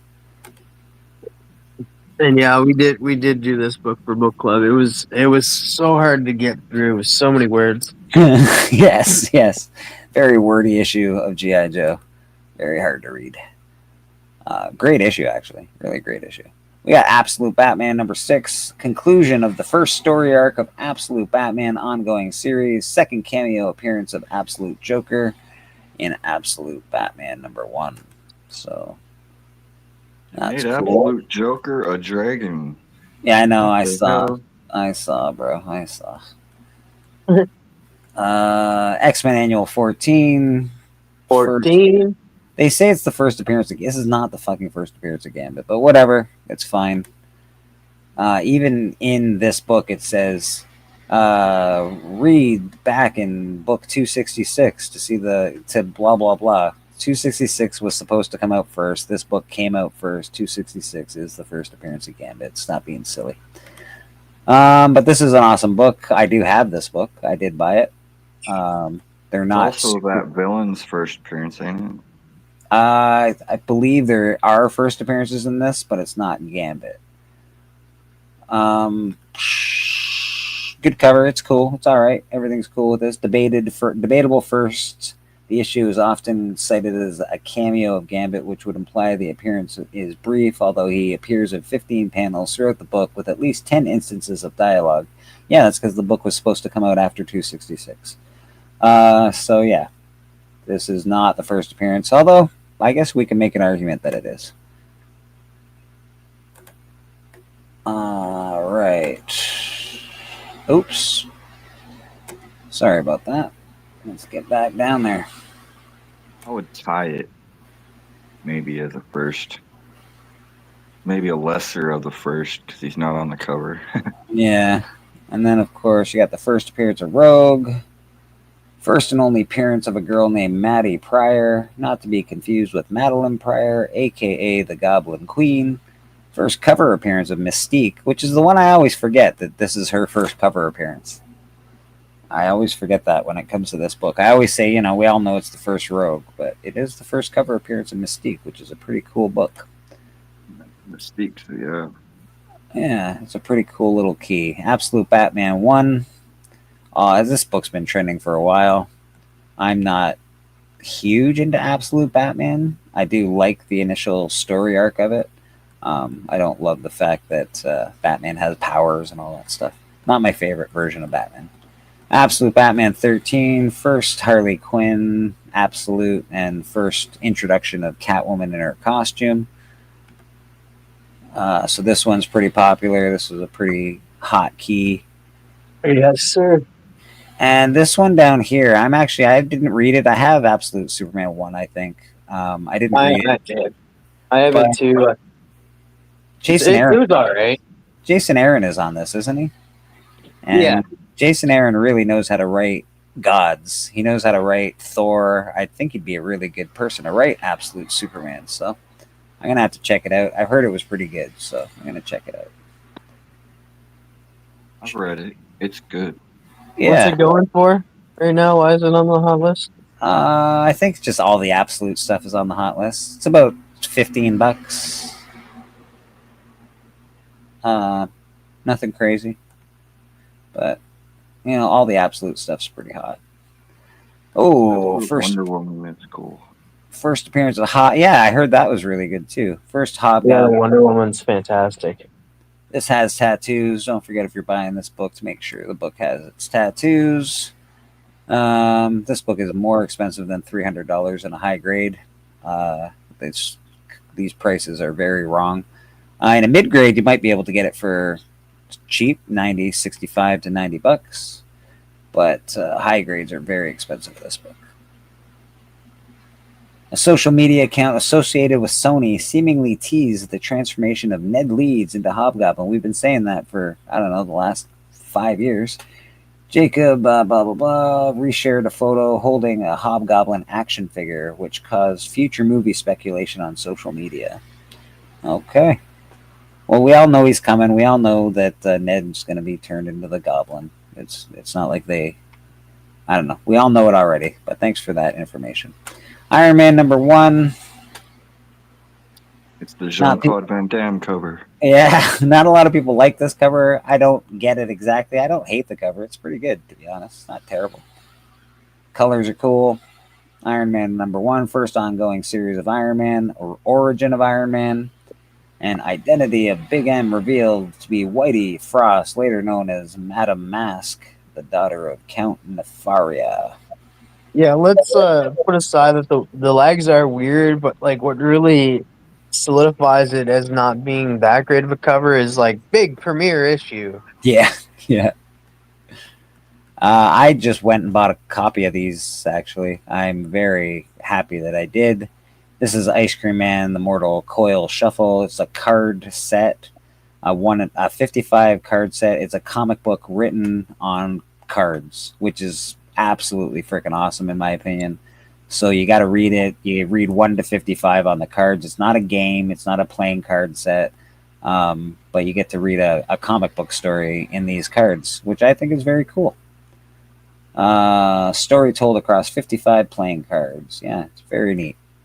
And then Absolute Batman Annual #1. Cool cover. Very Frank Miller vibes. Looks like he's going to... First appearance of the Batmobile. Yes. There is a cover in this annual. There is a cover that has the Batmobile on the cover. So if you are going to look for the Absolute Batman Annual 1, this is a great cover. Cover A is good, but there is a cool cover that actually has the Batmobile on it. I believe it is right here. I got one. Yeah, so if you want the first appearance of the Batmobile and the first appearance of the Absolute Batmobile cover, that's the one you want. And that's the end of Trending 20. Nothing crazy today, actually. I don't... not a ton of movie spec exactly. Just sort of interesting comic books. Cool stuff. Oh, was that annual on there? The annual 10 that I was asking about earlier? Yes. Did I miss that? Oh, jeez. Never mind. Yeah, this guy. I take back my question. This guy right here. Yeah. I don't mind that cover. I don't hate it either. People hate this cover, and I don't hate it. I don't know. It's this cover though. If you do get Golden to sign it, mine I got Golden. The Golden will upcharge on this cover. He'll sign a lot of stuff for relatively cheap, but this cover he charges about $50 for. He's like, oh, Rogue's a character, and then plus his first cover appearance of Mystique, right? So like, oh, that's a good book. I need to upcharge you. I need to upcharge you for my signature on that one. And we have ourselves to blame for that. That's true. That is true. All right, let's get rid of that page. Boom. Trending 20. You know what? You know what would make Papa even better? Like happier? We did the hot 10 as well.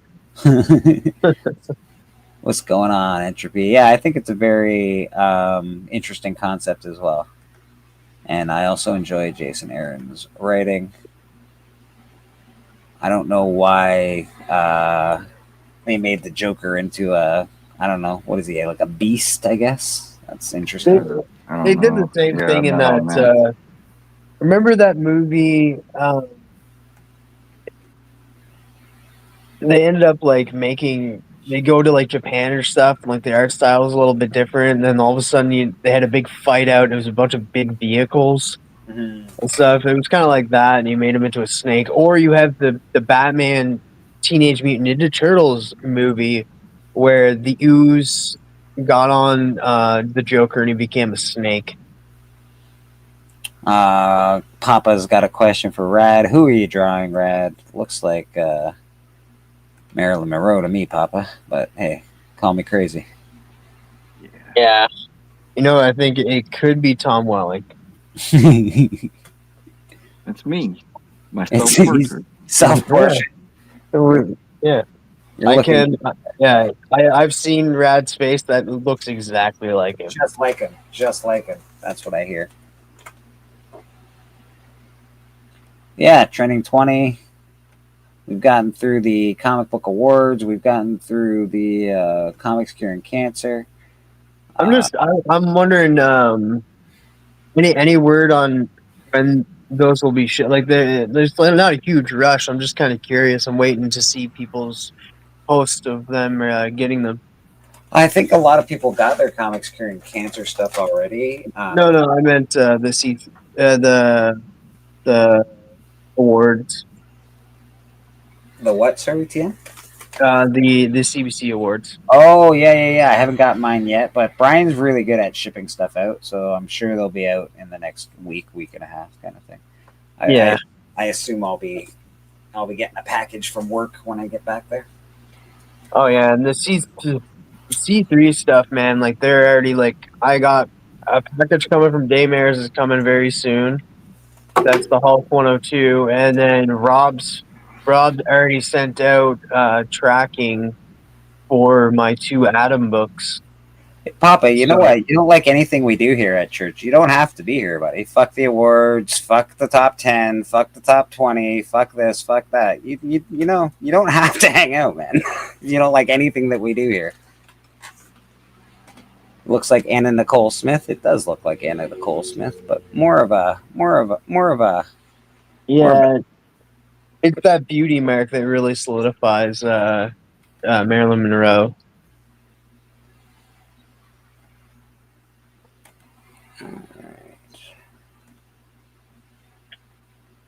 Yeah, man. We got. Oh, what do we got? We got Nora there. She's saying peace. Hi, Nora. How you doing, man? Yeah, we had Steven on this morning. We're trying to do a bit of a show off of war books today. We do have Remembrance Day, or Veterans Day, as they like to say in the U.S., coming up. I think that's Tuesday, I believe. Is it Monday for you guys? And like November 11th is. I'm not sure what is. Yeah, November 11th for us. Yeah, it's November 11th for us, right? So I think that's the Tuesday. I thought it was the same too. I thought it was November 11th for them too. Yeah, so did I. To be honest, so did I. I thought it was. I thought it would be all the same day. Let's go. Leave it to America to be weird. Well, you know, they gotta have different measurements, different dates for everything. Those Americans. All right, let's check out Murder King. Yeah. Boom. Kickstarter, Murder King. Boom. Share the screen. Share the screen. There we go.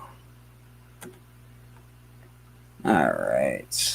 So this is a project that Callie and I are working on right now. Rad Art is also working on this project with us. We got Actual Dracula is working on this project as well. This is Murder King. Welcome to Side City. Number 1. The maniacal minds at Murder House Publishing present the twisted tales of Side City, a place forsaken by God where murder is king. It's a really cool, it's a cool concept. The writing's good. The art's looking amazing. This is a cover done by Loke for the campaign. I have it here behind me. There's some really, really awesome pieces of art. We haven't shown all the covers yet on this particular page. This is just the pre-launch. We will be launching it soon, probably closer to February. It's nice to see we've already got 61 followers waiting for this bad boy, so appreciate everybody that's waiting. If you do like Kickstarters, you want to back a cool project, go back Murder King, Welcome to Side City, and you get to back a cool project and some cool people in the community, man. So Rad's making his way through Kickstarter like a champ these days. Yes, I think sir. he's very, very in demand, so we're happy to have him on this project. And I think that's really cool. Yeah, but all of you guys out there that are gonna back it, just wait until I back it first, and then we're good. Absolutely, absolutely. I just looked; it's Tuesday. Yeah, that's what I thought too. The only reason I know it's Tuesday is because I took that day off. Tuesday is my birthday, so I am born on Remembrance Day here in Canada or Veterans Day in the States. But we do celebrate Christmas on a different day, Papa. We celebrated on the 29th instead. On the 29th? Just shaking his head. Nice. No, I think the only thing that we have different is Thanksgiving. Yes, Thanksgivings are different, which I don't understand. Beckerman will back it first. DM Papa Willie. Oh, damn you. All right. Look at Papa looking pretty in pink. I know. He knows what's up. He's a stylish mofo. He's got a C3 shirt on, man. Yep. Very cool. C3 doesn't really ever close, by the way, people. So if you do want to donate to Comics Curing Cancer, you can open the C3 link and donate all year long. The total goes down at after December, so I think they're over 65,000 right now. So that's pretty impressive. 65 grand raised for. I think it might be even like 67 at this point. That's insane, bro. Yeah, I could be wrong. I haven't checked it. Yeah. I got a question for Rad. Because we talked a little bit about Brian's Kickstarter. Brian did The Doctor and then Doctor 2, which had Rad do a cover for, which I finally got the cover for. And then Brian LCS did another one called Damsels of Halloween, which Bleeker just mentioned earlier, which Rad did interior art. And Mrs. Von Hoot, Up and Adam, ton of community artists were inside that book. My question for Rad is, the Doctor 3 is coming. Are you going to be part of it at all? Or can you say? I haven't been asked, but so as far as I know, no. I don't know what Brian has going right now. I've been fully focused on Murder King.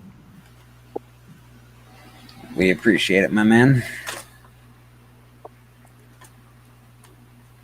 Yeah, definitely. So, see if I changed my login information. What do you mean invalid?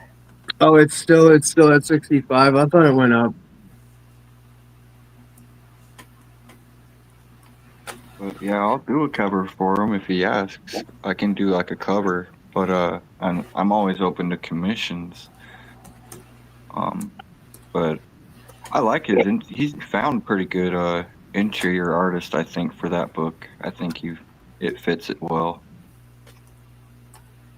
As far as his interior art. But yeah, I was doing a cover for him. I'd do one for him if he asked. I don't know when it would come out. I know it's like in the early stages, but yeah, like hit up Rad guys. If you guys are watching this and you guys are like, hey, like I wouldn't mind this guy doing a cover for my Kickstarter and that, hit him up for commission pieces and send this clip to Brian and say, hey, he's willing to do a cover for the upcoming Doctor number 3. Yeah, man. Yeah, Rad's awesome, dude. If you don't snap him up, trust me, Callie and I will keep him working for the next 10 years. So snap him up. Also, technically, if you want to get down to the nitty gritty, Murder King number 1 is technically going to be a first appearance. First, it's going to be a key book because it's going to have the interior art by Rad and Drac. I think this is Drac's first interior art as well. For a full book, yeah. He's done. Yeah, so you get actual Dracula and Rad art and comics first interior artwork in a comic book. So it's going to be a key book. So you guys want to pick up Murder King number 1. But like I said, let me get at it first. Yeah, no, it should be really cool. The covers are awesome. The people that are doing the book are awesome. Minus Callie and I, we sort of suck, but everybody else is pretty freaking awesome. So, support. I'm proud of the work I've done on it. I'm very proud. I can't wait to see what Drac does. I'm so interested, bro. That first panel that you did, that took my breath away, man. I was like, that's insane. Just the work on it it's crazy. Not easy work. We're asking a lot of both of these guys. They're doing it. We're trying to make enough money to pay some people and have an ongoing series that we can actually, the next one we write, we want to be able to pay people off right off the hop. So no waiting. We want to get it all done. We've got lots of story ideas, tons of great ideas actually. So it should be good. I think there's a bit of a future there. At least it'll be fun. It'll be fun for a while anyway. Let's see what happens. What's everyone else got going on in their dang lives this week? I have a couple unboxings that I'll be doing. I have a big book coming that I'm excited for. Big book for me because it's multiple first appearances of characters I grew up with. Okay. All right. Are you gonna tell us what the book is, or are we gonna be all in suspense until you do one of your awesome shorts that you've been doing? Yeah, it's gonna be actual video of me unboxing this book because I have other books coming with it. But yeah, it's a surprise. I will be GT Key. I will be old. 34, 347. Yeah, that's about right. That's about right. Sometimes I don't know. I think you're being too nice there, Callie. I think let's be realistic. 356. Ooh, like a Magnum. Yeah, I'll be aged lovely like a fine wine is what I'll be. I'm in my late 40s, my man. If you want the truth of it, late 40s is where I'm at. It's been a heck of a life. Don't worry, I think Papa's older. He's, older in spirit. 44, Papa? Nice.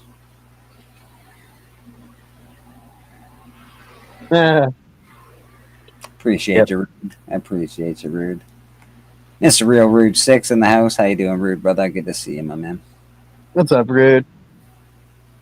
Very cool. Other than that, I'm excited for the 3rd episode of Welcome to Derry tonight. It's going to be good. I really should watch it. I haven't watched it yet. I hear it's very good, so I'm going to have to get into it.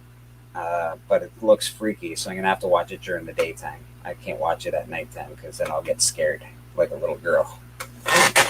I have to watch it at nighttime tonight. It's coming on at 9 p.m. Eastern, so that'll be 10 for me. So I'll be watching it right at that time. Oh, sketty. Yeah, I hear it's very good. I hear this show's good. I hear the production's good. They put a lot of money into it. So I like the old one better.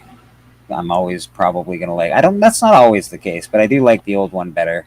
In this particular case, as far as it comes to the movie It, I do like that the special effects, some of them that they use were very, more horrific than the first one. The scene with the young girl in the bathroom and stuff, that was real freaky, man. So, yeah. Its whole premise is to be scary. Yeah, That's what he draws his power from. It draws us in fear, yeah. So yeah, it definitely looks cool. Thank you very much, Susie Q. I had a sister-in-law, and she had a bunch of kids, and she asked me because she knew that I was big time into horror movies. Right. I always watched horror movies, and she's like, Aaron, what movie do you recommend that I let the kids watch on Halloween? Won't be too scary, but still kind of scary. And I told her watch the first half of the It miniseries, the old school one with the kids. I'd say that'd be a good one. It's you're not wrong. It's scary, but not super scary, right? You're not wrong. I dig it. Yeah, the second half though for kids probably not so much. You get that scene in the bathtub, which is awful. You get a few other things. I feel you, Papa. I have HBO Max or Max through, it's Crave here in Canada, that you really have, but I have it through my internet provider. I have it free for a year, so I'm going to miss it in May when I don't have it anymore. So I'm not paying for it after that. I'm just happy to have it for free for a year. Yeah, TM, you live in Canada, you can pretty much get all the TV you want. You just get yourself the makers of Breaking Bad. Mm-hmm. They got a new show out. It's on Apple TV. It's called Pluribus. Okay, what's it about? It seemed like the marketing campaign made it where they didn't say anything about what the heck it was about. You couldn't tell anything from it, what it was about, and it just built up this mystery, I guess. And it seems like alien invasion. I don't know. This late, it's weird. People get a phone call or something, and all of a sudden their body starts shaking, and then it seems like they've been taken over, body snatcher style. I don't know. It's kind of weird, but yeah, it's only got 2 episodes, I think. All right. Well, you didn't lead me wrong. I did start watching that Alice in Borderlands, so that's pretty good. So maybe I'll take your judgment on this one too. The creators of Breaking Bad, they also did the X-Files. They did that's what they did before Breaking Bad was the X-Files, and so they're just known for doing real good shows. And this is their third. They're hoping they can hit another home run with their third show. Have you ever gone back and watched the X-Files? It does not hold up. It was amazing at the time. The first season doesn't, but the rest aren't that bad. It's just that first season's hard to get through. Yeah. And I loved it at the time. I remember watching X-Files when it was coming out. It was a groundbreaking, amazing show, to be honest. There was a cop show that they had after that, too. There was X-Files, and then there was like a cop that could see like bad things that happened if he touched something, and he had a real low, deep voice. He was the guy that played the robot in Aliens. Yeah, it was definitely. Oh, the Bishop. Yeah, it was Bishop, but it was that guy. He played the cop, and he was like a weird. He could see stuff. It was weird. I definitely didn't see that. I can't remember the name of the show because I'm terrible with names and stuff, but I do remember the show. Pretty cool. But if it's on Apple, that show you're talking about, Brad, it's going to be good. I don't know what it is, but Apple has a way of finding good shows and good writers and directors to do their shows. It's just like how, what's his name that does all of those shows for Paramount, like Mayor of Kingstown, Tulsa King, Landman, that guy. And it sucks because Paramount just lost him. He's finishing up his contract and then leaving, so that's going to take a hit on Paramount. Paramount. Is Paramount the one that does the one with Seth Rogen or whatever his name is? Paramount? No, no, that's Apple too. That's Apple as well, because that's a good show. I enjoyed that show quite a bit. The studio? Yeah, the studio was really good. I enjoyed it. You should check out Platonic. Platonic's fun too on Apple. And I can tell you, I'm not a huge Seth fan. Like, I don't, I'm not like, oh my god, this guy's awesome. Usually he sucks, to be honest. But in this, I don't know what it is. It's just a good show. It's surrounded by good cast, I guess, maybe. Yeah, I like Ike. That's his the other guy. Like the episode where he's sitting there and there's the award ceremony and the Ike guy, or I forget his name on the show, but his real name's Ike from like Mad TV and that. He was getting all the awards and stuff at that award show, and Seth is sitting there. Seth's character is like not getting anything. Ooh. Yeah, I like him. The show's good. I enjoy it. I don't know. I guess Callie's just like, yeah, I hate Seth Rogen the same way you hate Kevin Smith. So for no reason at all, exactly, but he just sucks. I get it. Because I shouldn't hate Kevin Smith as much as I hate Kevin Smith, man. But I do. I can't stand him. I love him. I refuse to buy anything Apple that goes for Apple TV. Oh, Papa. You just I don't like Apple products. To be honest, I don't like. I have an Android. I don't have an Apple phone. I've never owned an Apple phone. Oh, I don't own anything Apple either. Oh shit. And I've never really said anything good about Apple products at all. But I can't lie when I say like their TV shows are good. Like I can't just be like, you know what, I hate Apple so much that I'm just gonna be like, yeah, their shows suck. No, their shows are all good.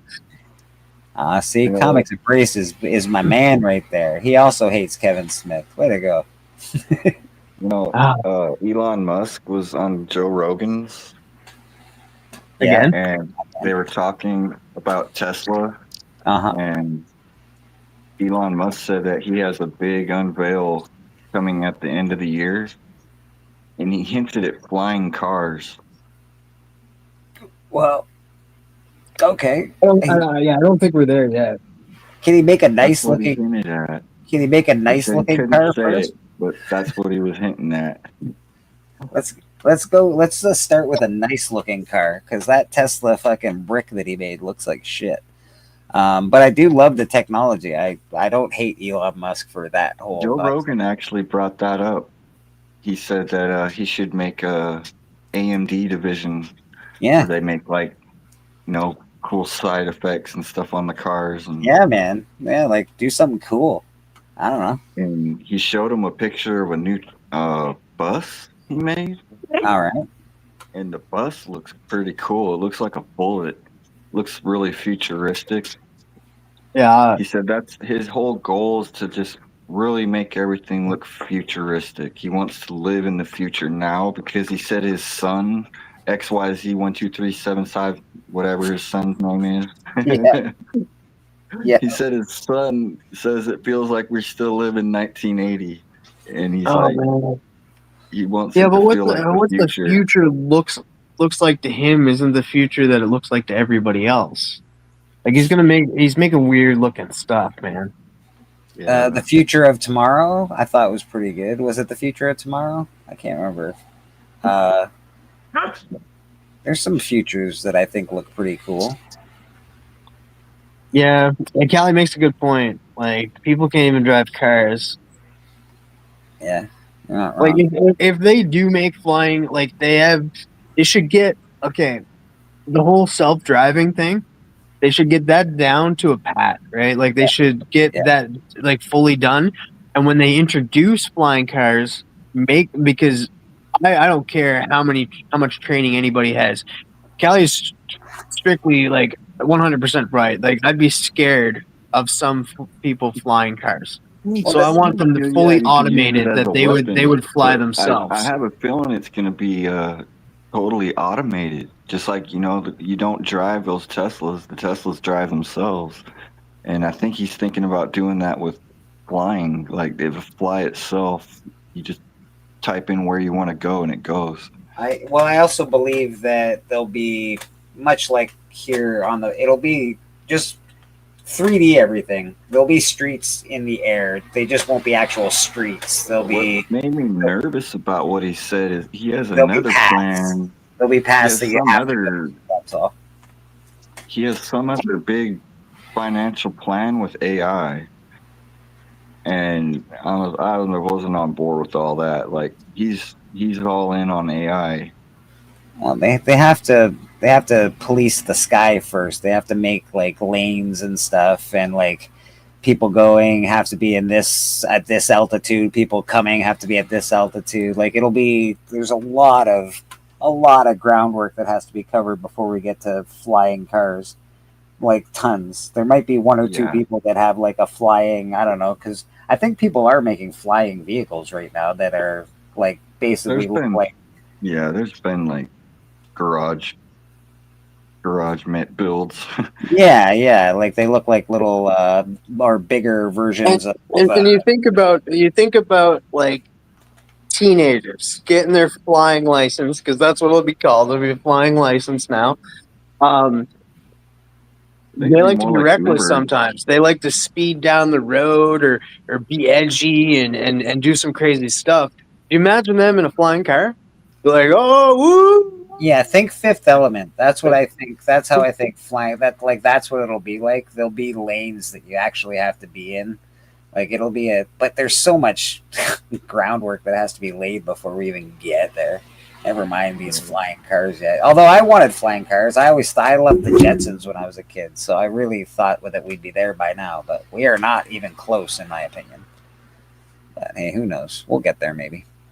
When I'm dead, we'll get there. Rich don't make him iconic. Oh, you guys arguing about Elon Musk? Elon's all right. A bit of an idiot, but he's all right.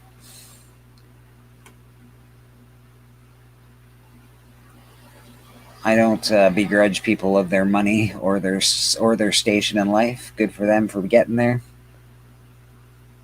I just hope that he does good for humanity. That's all. With all that money and on that big ass brain, let's do this, Elon. Also, I hope he never goes on SNL again. He's the worst, bro. He's so bad. Oh god, yeah, he does not get social cues very well, that guy. But he's a smart dude, I guess. I don't know if him and Trump are still fighting. Are they still fighting? He built the largest, fastest flying object. Yeah, his mega rocket.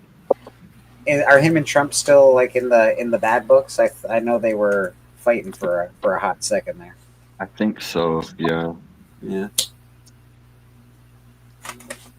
Oh well. Oh well, we'll get there. We'll get there, man. Hopefully, the world changes eventually, and everything's awesome. We get flying cars. We get jetpacks. Gave us self-driving cars. Dude, I'd really love a like a, beam me up, Scotty. I'd love some of that. Oh, man. I would like that, but like I'm not like I'm gonna wait like a year before I try it. I'm with Rude. I'm still waiting for good sex robots. So no, the thing is, those are coming faster than I anything think China's else. Like, working on those. China's been working on them for a minute. Robot. yeah, they're just like I don't know why you guys are trying to make flying cars or hoverboards and that like real money. They had to cut this robot open to prove it was a robot. Cherry 2000, eat your heart out, man. If you haven't watched Cherry 2000, I recommend it. It's a terrible movie from the 80s. It's freaking fantastic. Just give me the hoverboard. Yeah, hoverboard would be cool. I would love a replicator. Like, hey, like just a world hunger gone in the blink of an eye. Hey, computer, give me a roast beef sandwich from Sal's.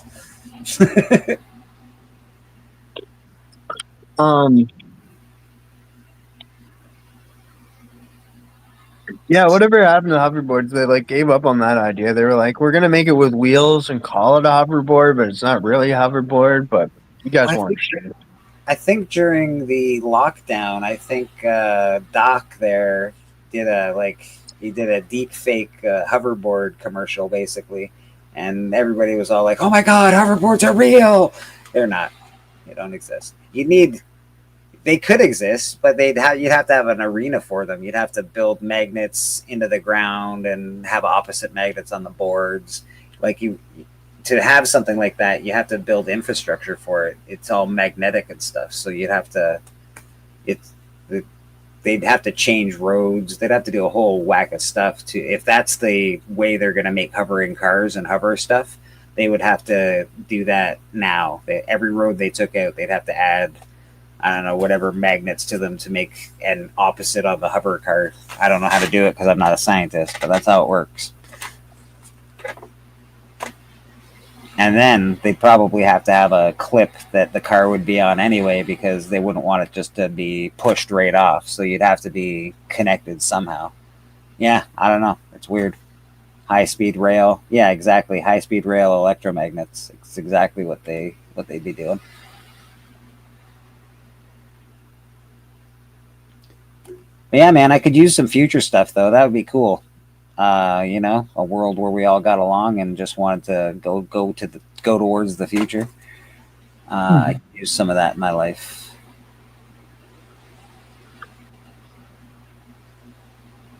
AI needs to solve physics. Yeah, that's probably what it'll do. Use some Ana de Armas from Blade Runner. Yeah, man. Remember all the sex workers in what was it, that movie with that kid was a little robot and a family adopted him and then they threw him away. I think isn't that the one with the I See Dead People kid? Yeah, it was. Yeah. Yeah, I forget the name of the movie, but I know what one you're talking about. It's called AI something or other. Yeah. Yeah. So yeah, I don't know, man. Remember they had all sorts of hot sex workers in that one. So.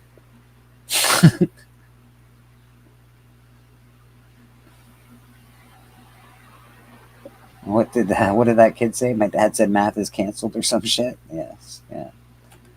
No math. Papa, you didn't do Sweet Chin Music this Thursday. I was waiting for it. I was all ready. I was there. And then no Sweet Chin Music. And then I had to message Beckerman. I said, what the fuck? Where's your Sweet Chin Music? Oh, Total Recall. Absolutely. I could use a 3-boob bot. Oh, I'll be right back. I gotta go get something. Oh, the meat guy.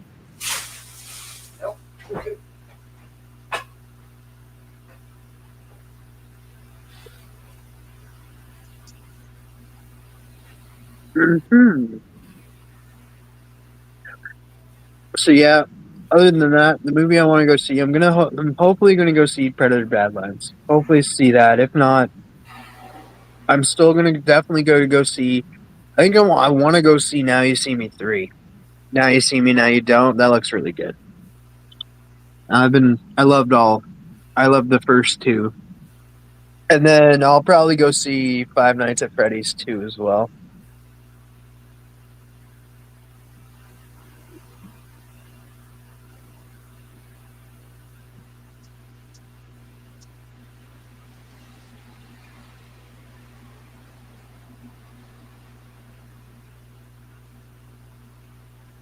Why? If they self drive themselves, then you could just hop in and type in where you want to go and take you there.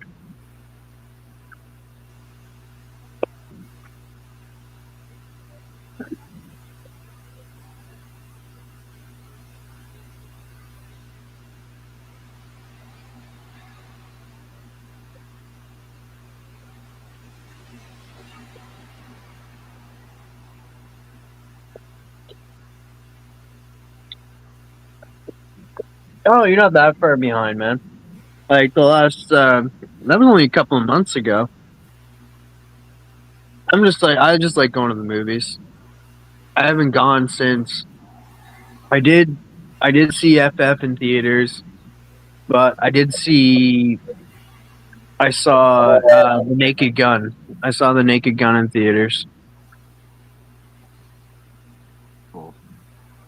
I want to watch that still. I haven't watched it. I'm gonna watch it.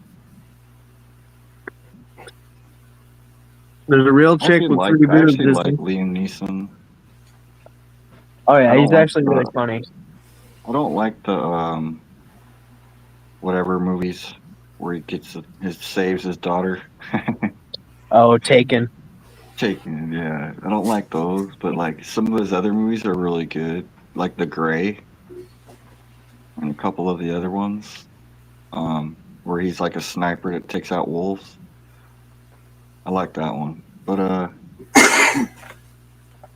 yeah, it looks funny. The Naked Gun looks funny. It wasn't bad. I didn't mind it. It was all right. Apex Comics, how you doing, man?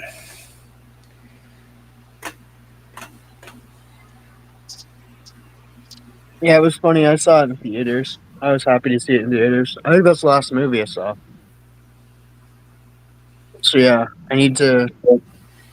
I heard they're making a Critters 3 or a new one. Yeah, the thing is, the Critters movie is going to be fully Is that the AI?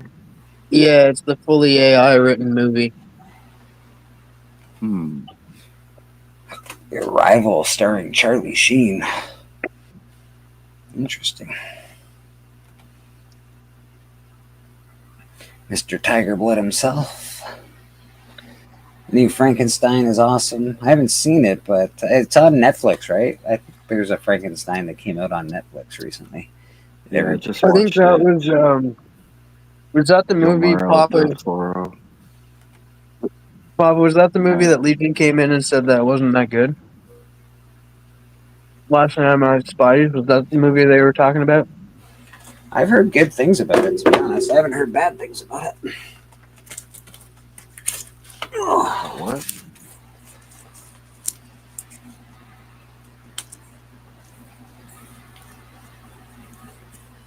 Yeah, the Frankenstein, it was okay. Wasn't what I expected. I thought the monster could have looked a little cooler. I thought it kind of looked a little plain. Like even the stitches didn't have stitches. They were just cuts. Interesting. I don't know. Like I said, I haven't really seen a good Frankenstein movie that I've really loved. I like the old version of Frankenstein, I guess. But it still had like really cool set, like in Antarctica and the ship that they're stranded on. Hey, that helps a movie, man. If you get a good set or you get good background, you get Yeah, it does have like good sets and backgrounds. Set the ambiance for everything. But, yeah, just a little complaint with the character design. Apex says the monster looked like a Bernie Wrightson drawing. Interesting. Yeah, I'm gonna check it out. That's actually, maybe I'll check that out today if I see if I get it. That sounds like fun. I gotta do. I didn't get to it today. I was gonna price these books behind me, as you can all see. I always have comic books behind me. All the books that you see behind me are always for sale. So if anybody ever wants to buy anything or see something that they're interested in, please let me know. I'll take it down. We can look at it, check out the price, see what the grade is, and all that jazz. And we try to give good deals here at Bleecker Street Comics. A man with this kind of a mustache would never lie to anybody. Yeah, so we're going to be on Astonishing Auctions tonight. Houdat's going to be on there as well, I believe. And yeah, we're going to be selling some books, so check us out there. Appreciate y'all. All right, get me off of here. The monster looked like a Bernie Wrightson drawing. Cinematography is great. I like good cinematography. I like that the first season, I guess I like things that have to do with boats and sort of a little bit horror-ish. The Terror, I really, really enjoyed the Terror, actually. Oh, yeah, that was good. Yeah, I thought it was a really good series. Bleecker as Cavalier Superman. Yes. Yes. Holy mateys. Yeah, I thought that was really good. So I do love when they put lots of money into the production, and I think they've done that with It. I know they did that with Alien, even though Alien was a tiny bit of a letdown. I still enjoyed it quite a bit. A lot of money in it, yeah. Yeah, the TV series, I still enjoyed it quite a bit. Even though it was, like I said, a bit of a letdown. The last couple of episodes were a bit of a letdown, but it started real strong. The middle was pretty strong, so I enjoyed it, hopefully. And I think, TM, did you tell me that they have been confirmed for a second season for Aliens? Yeah, that's what the rumor is.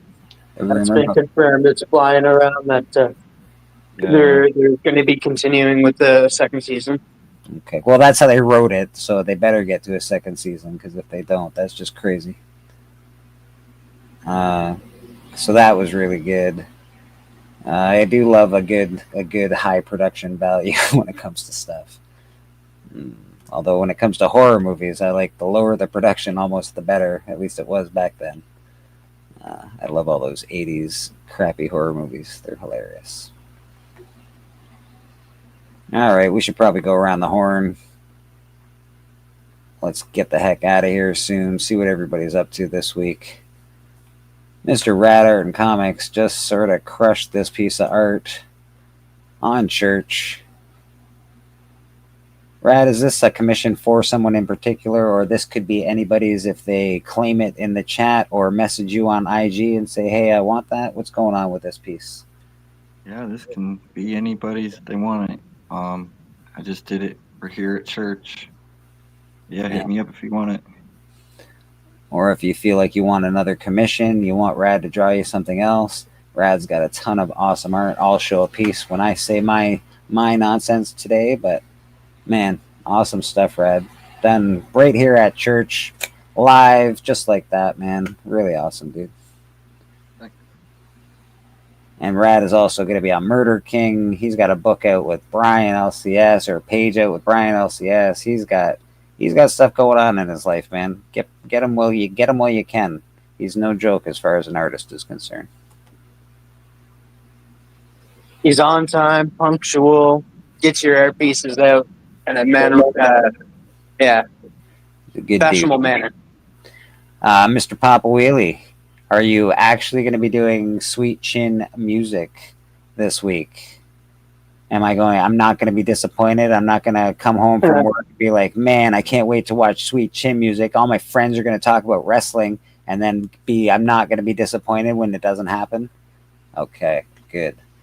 because I was really disappointed this Thursday when it didn't happen. But Papa Wheelie will be back with Sweet Chin Music this Thursday. He also does, of course, lots and lots of video gaming online, baseball, Fortnite. He's done golfing, so Pop is all over the video game spectrum, which is awesome. Appreciate you being here, Papa, as always. Anything else you got? Oh, you do Mad Spideys as well, I think. Anything else you got coming up that I'm not that I'm unaware of? No? All right, cool, brother. That is Papa Wheelie. Check him out on his own channel. Mr. TM Nerdy, what do you got going on with yourself, sir? I mentioned a few unboxings. I have a couple of C3 unboxings that I'll be probably doing next week. And then I'm going to try to do my new show, slowly working up to doing it 5 days a week. Oh.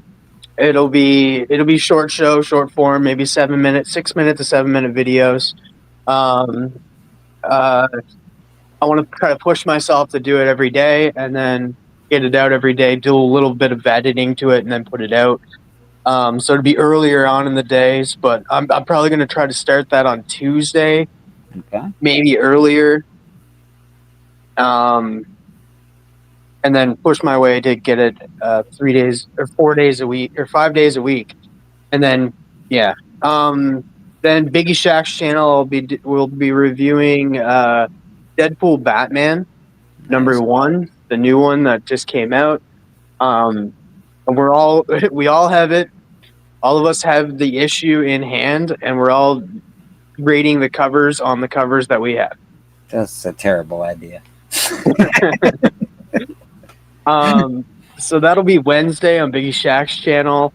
Hot 5, the award-winning Hot 5 Commandments, will be doing that on Thursday probably.